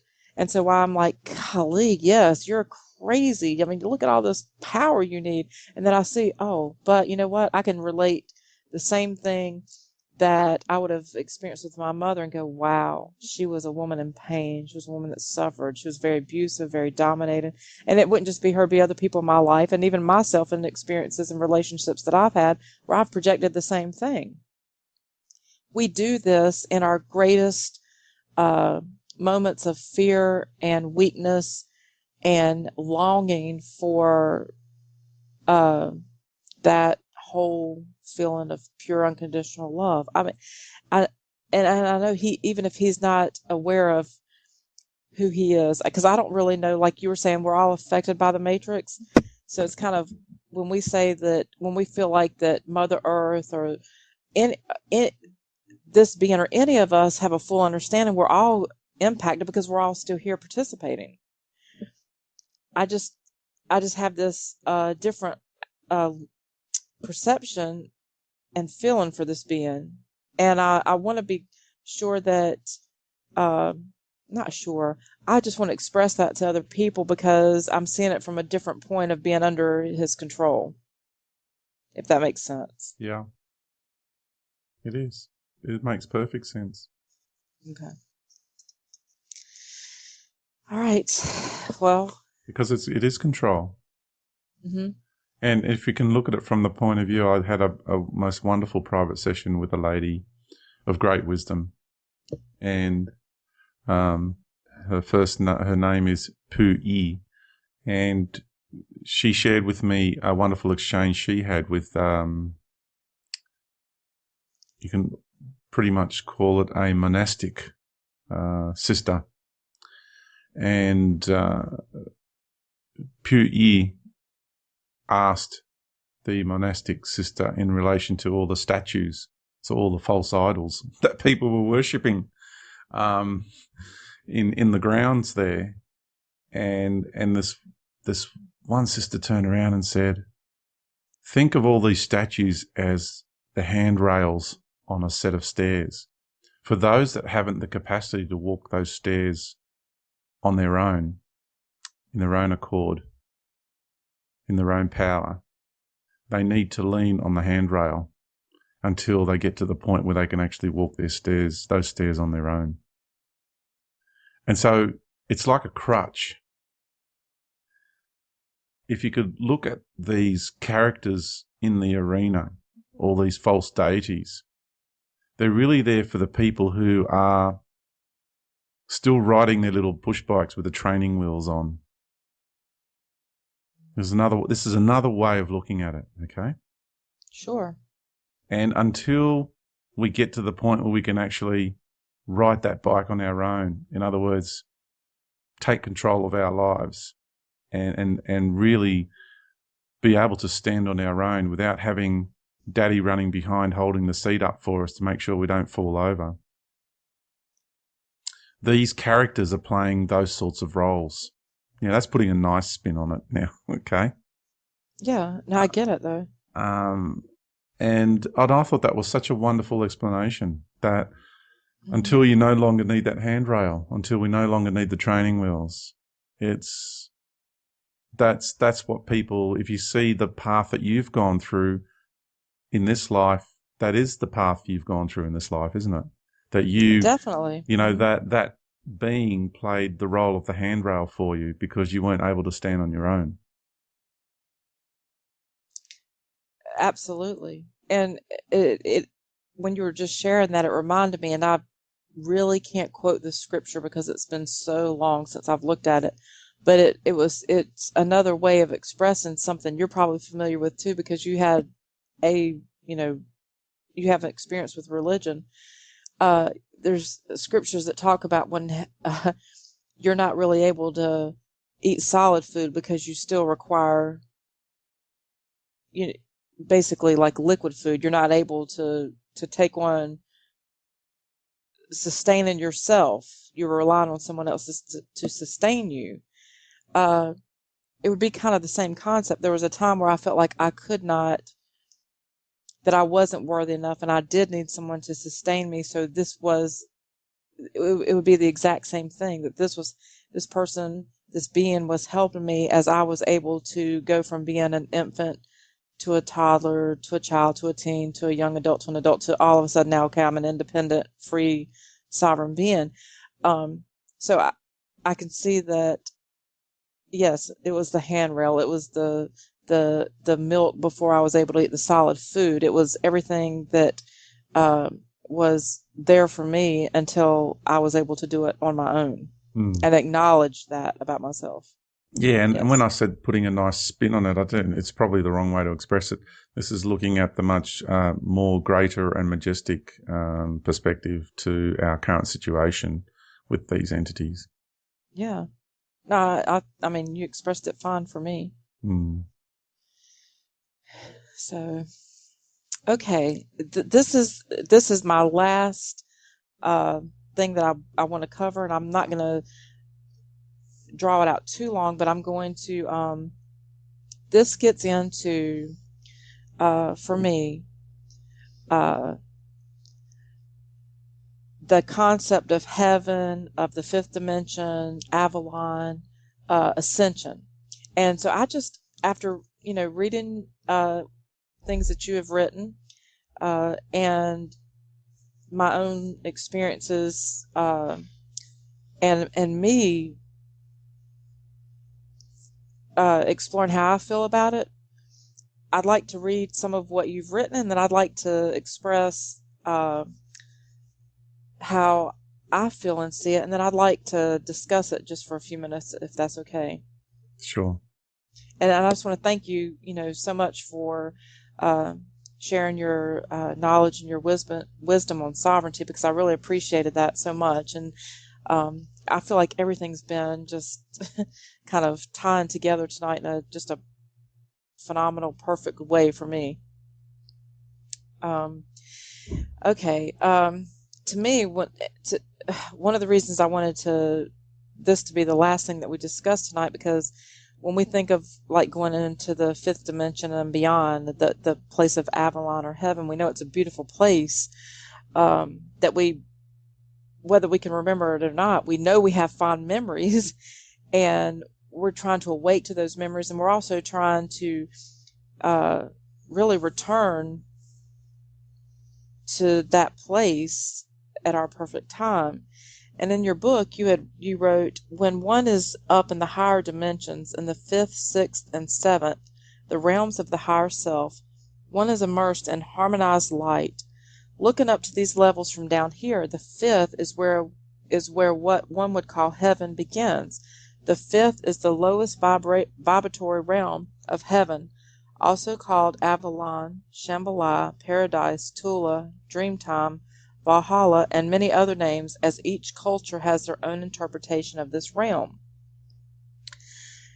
And so here's some. I'm gonna be random probably, and this is where I would say to you, stop me, interject, tell me to slow down, say it again, whatever. I'll interject now before you get going, if that's okay. Okay, sure. Is that I will say that is the original interpretations of those realms, but Okay.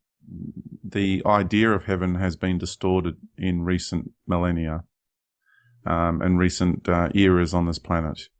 So the understanding of those realms has been distorted in recent times on this planet, so that they don't actually mean today what they used to mean. Okay. Very important point they needed to make. Or do you want to say anything about that before? I mean, more. Do you want to elaborate more on that, or do you want me to go on? I'll wait till you go on, because there might be more I need to add as well. Okay. Okay. And like I said, just say time out, pause, let me step in, because this is totally me, okay? Go for it, awesome. All right, okay. All right, so we know that we're experiencing right now being on Mother Earth in her expressing herself as Earth. But her being a feminine fractal of the universal creator, she's not just projecting herself as our earthly mother. She's also and I'm gonna pause and let you tell me if I'm expressing this properly. She's also our universal mother, as is the Son our universal Father. Yes. Okay. So aren't we really in her womb throughout this entire journey when we agree to participate? So like when we think of ascension and returning to the fifth dimension, there's already a fractal of ourselves and our mother that we are reintegrating with. So, and is that, do you agree with that? Yes, absolutely. Okay. So let's say, because I'm going with like people's mind, humanity's perception of those that are paying attention or aware of ascension. I've been thinking this through, and I just wanted to see if this makes sense.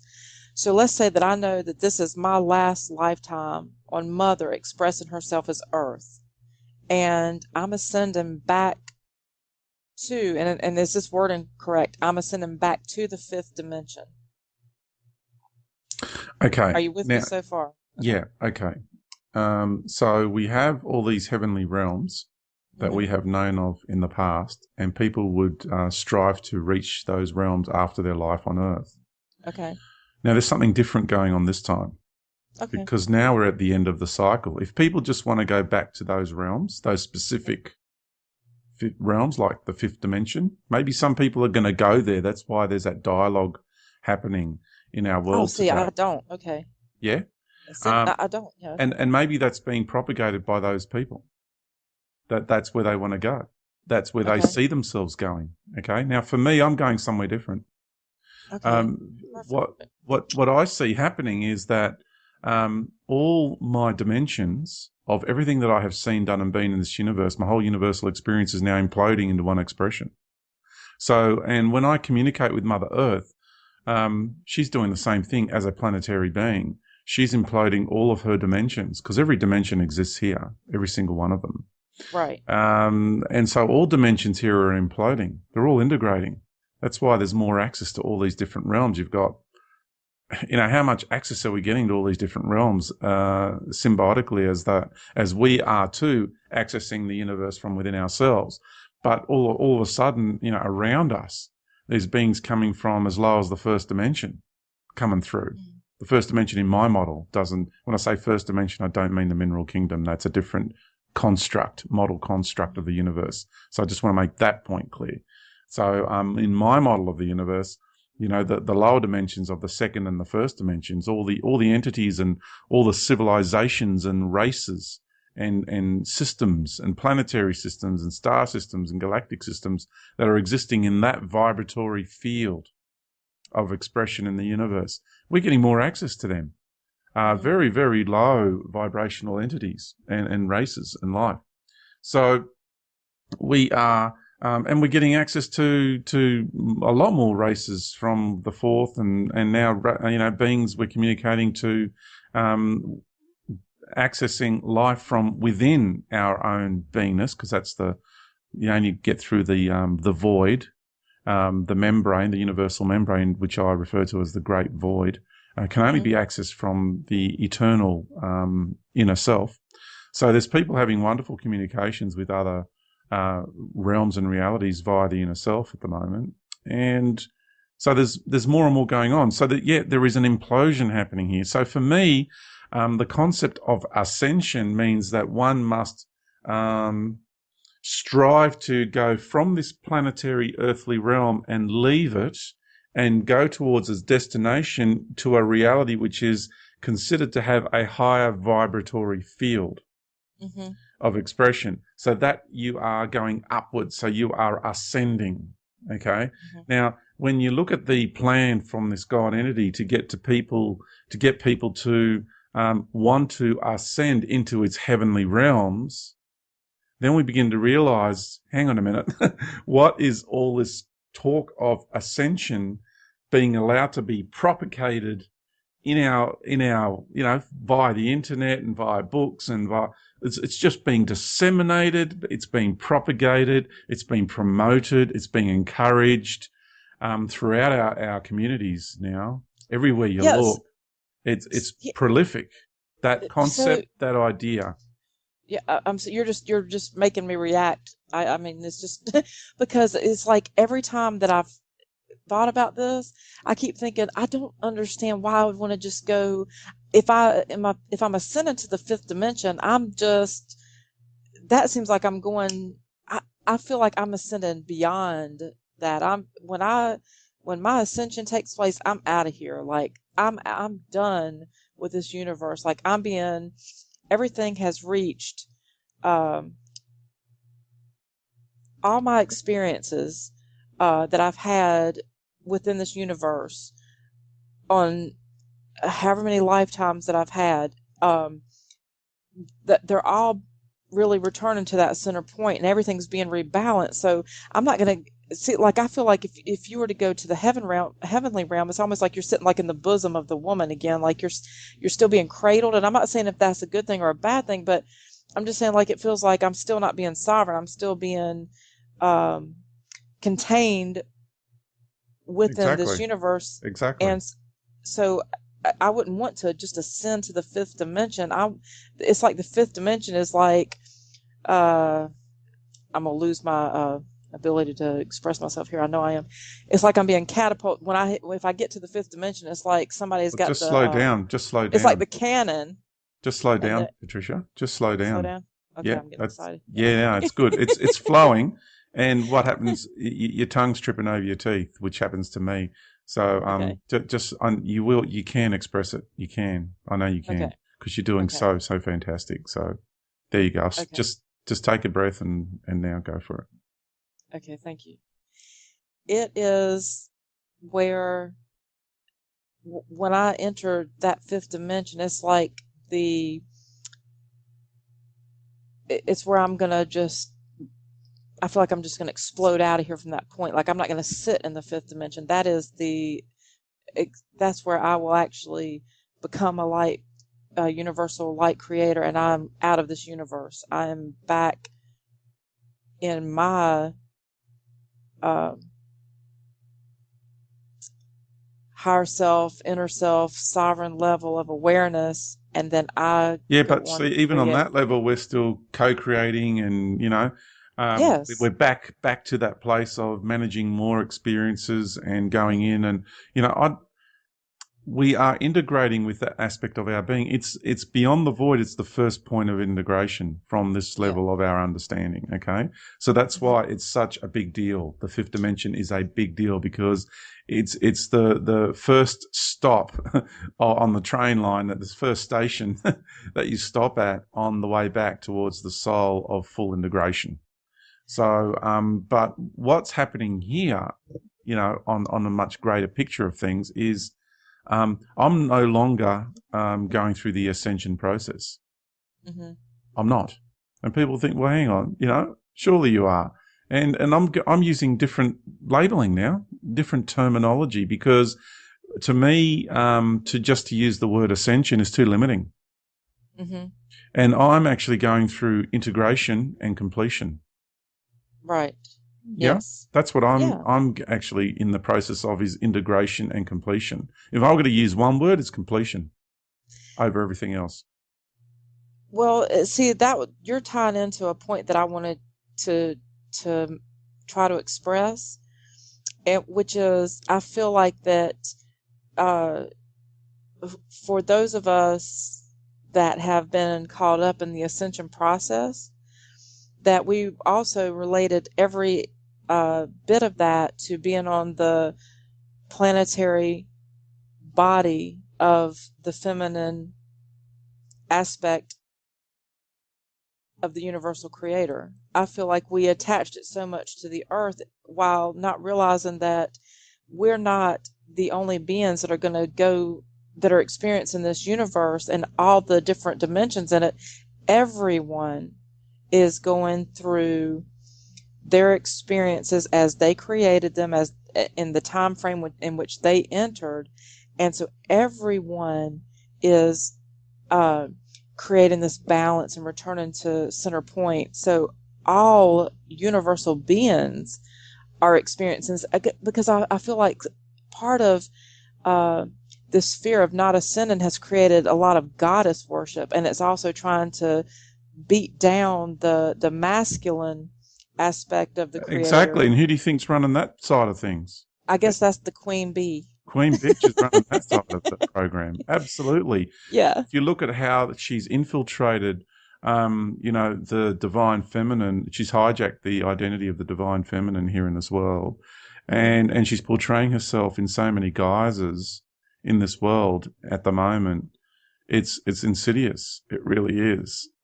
So I'm focusing on completion, and that word, if you really contemplate completion, people will know. They'll feel that I resonance go do. through your body. Yes. You will, But because yeah, it's a word that describes where I'm at in this universe better than ascension does. I completely agree with that. I feel it, and it's what's been, it's been tough for me because I've been trying to not disrespect Mother Earth and come into an awareness that there's so much goddess worship, and I felt torn because I came into the awareness of the patriarch system that exists and what it's done, but I also have to take responsibility as a feminine in the infighting that goes on amongst the feminine energies has a lot to do with us. It's not just the masculine. Um, but it was just like I'm starting to feel this pull that's where I feel like people are going so much into like this goddess worship now. So it's all Mother Earth, Mother Earth, Mother Earth. But that again, that's like a distorted concept because she's not trying to be your God. She is playing the role of a mother. Well, when we have a healthy relationship with our children, we're not trying to control, dominate, or conform them. We're just being the life giver. We're facilitating their life, their experiences through the birth and process. And so we're always connected to the masculine and the feminine, even if Yes. it may be distorted and we may not know and feel that connection, but you can never truly be severed from that. You can just feel the separation. Yeah. So that was something that Brilliant. I wanted. Oh, thank you. I wanted to bring this into the awareness of everyone that if we're not, trust me, I love earthing, I love grounding, I love sun Well, gazing. Mother Earth doesn't want to be worshipped. Again, Why, it's her identity has been hijacked. Just like there's sun cults out there. It doesn't mean it's the sun that wants the worship. It's other entities posing as the sun. And they're duping people. That people are being right. deceived out there. And just like there's all these feminine entities, and especially Queen Bitch expressing herself in many guises, that she's just, it's a different point of feeding. Oh, she's feeding off there and feeding from that group there and feeding from this group here and that one over there. And, she presents herself as, Gaia Sophia there. And it's just words, it's labels. But Gaia Sophia to me is a word that really, really is a beautiful resonance in those words that describe the personality, character, and consciousness of Mother Earth. So, those words mean a lot to me, but I don't worship her. I'm not into worship. Um, Right.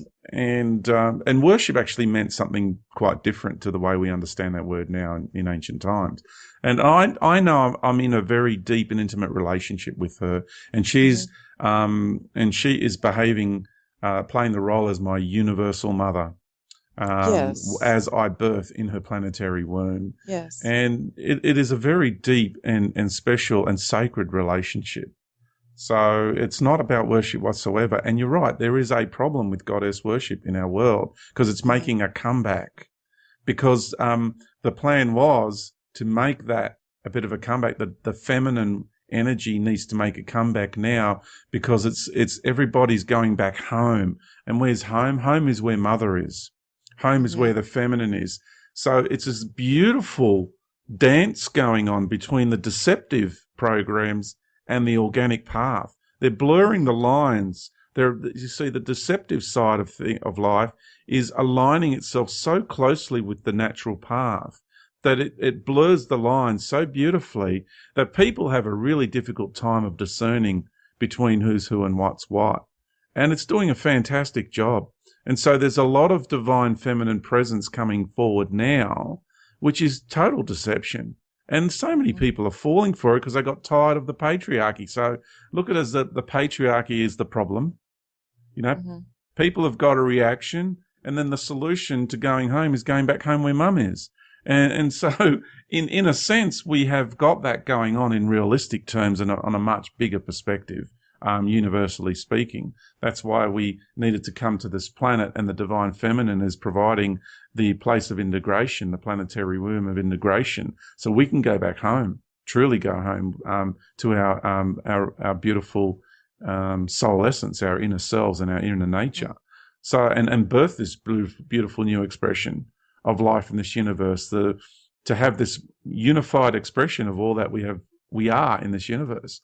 So there's that process going on, but you've also got the one that, the deceptive programs that are going to align themselves as closely to that as possible, and they want to replicate that as best they can and lure people that way through their programs. And that's what's going on. And when we can understand that that is the process at hand, and the beauty of it is, because people say to me, George, it is so frustrating at the moment because you don't know who is saying what, who's saying the truth, who's lying, who's a disinformation agent.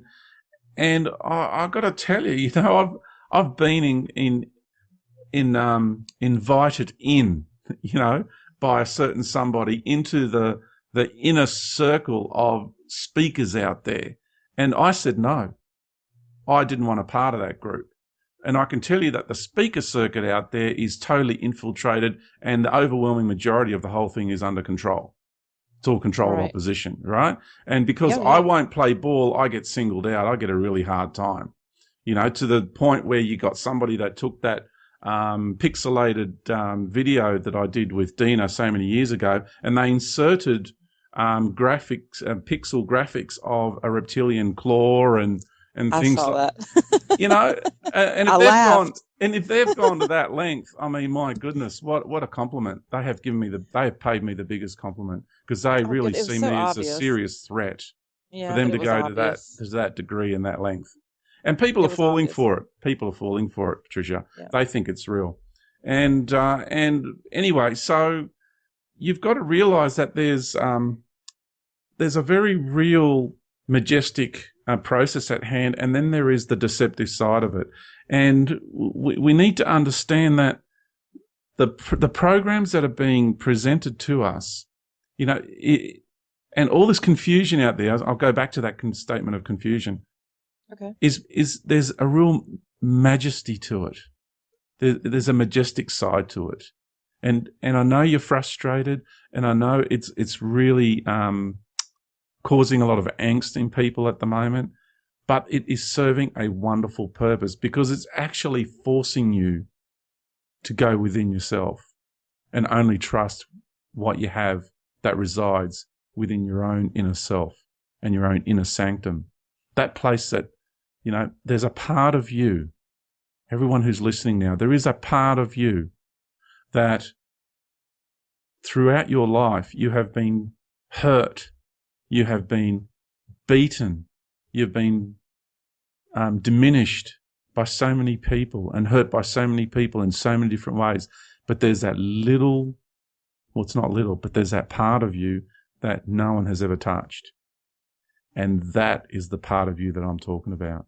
Because that part that seems so small, that little part that no one's ever touched, is actually a door to something massive, to something that is so magnificent, so great, that resides within you. And that is what we're talking about. It's forcing you to go there and walk through that door. That is the doorways that I've been talking about for so long. Enter through that doorway that is in your inner self, into your inner sanctum, and you will not be sorry. It will be the most wonderful thing you will ever do. That was beautiful. Thank you. That was very well expressed. It's something that I just wanted to share. And I don't even want to say anything else beyond that, because I feel like that you expressed that so well. I don't think that there's anything left that I should input. Is there anything left that you want to say? I feel that that was pretty much a wind up there. Yeah, not I feel intentfully. Just all of a sudden now I'm looking back. Yeah, I'm thinking I feel we've reached completion for today. I think so too.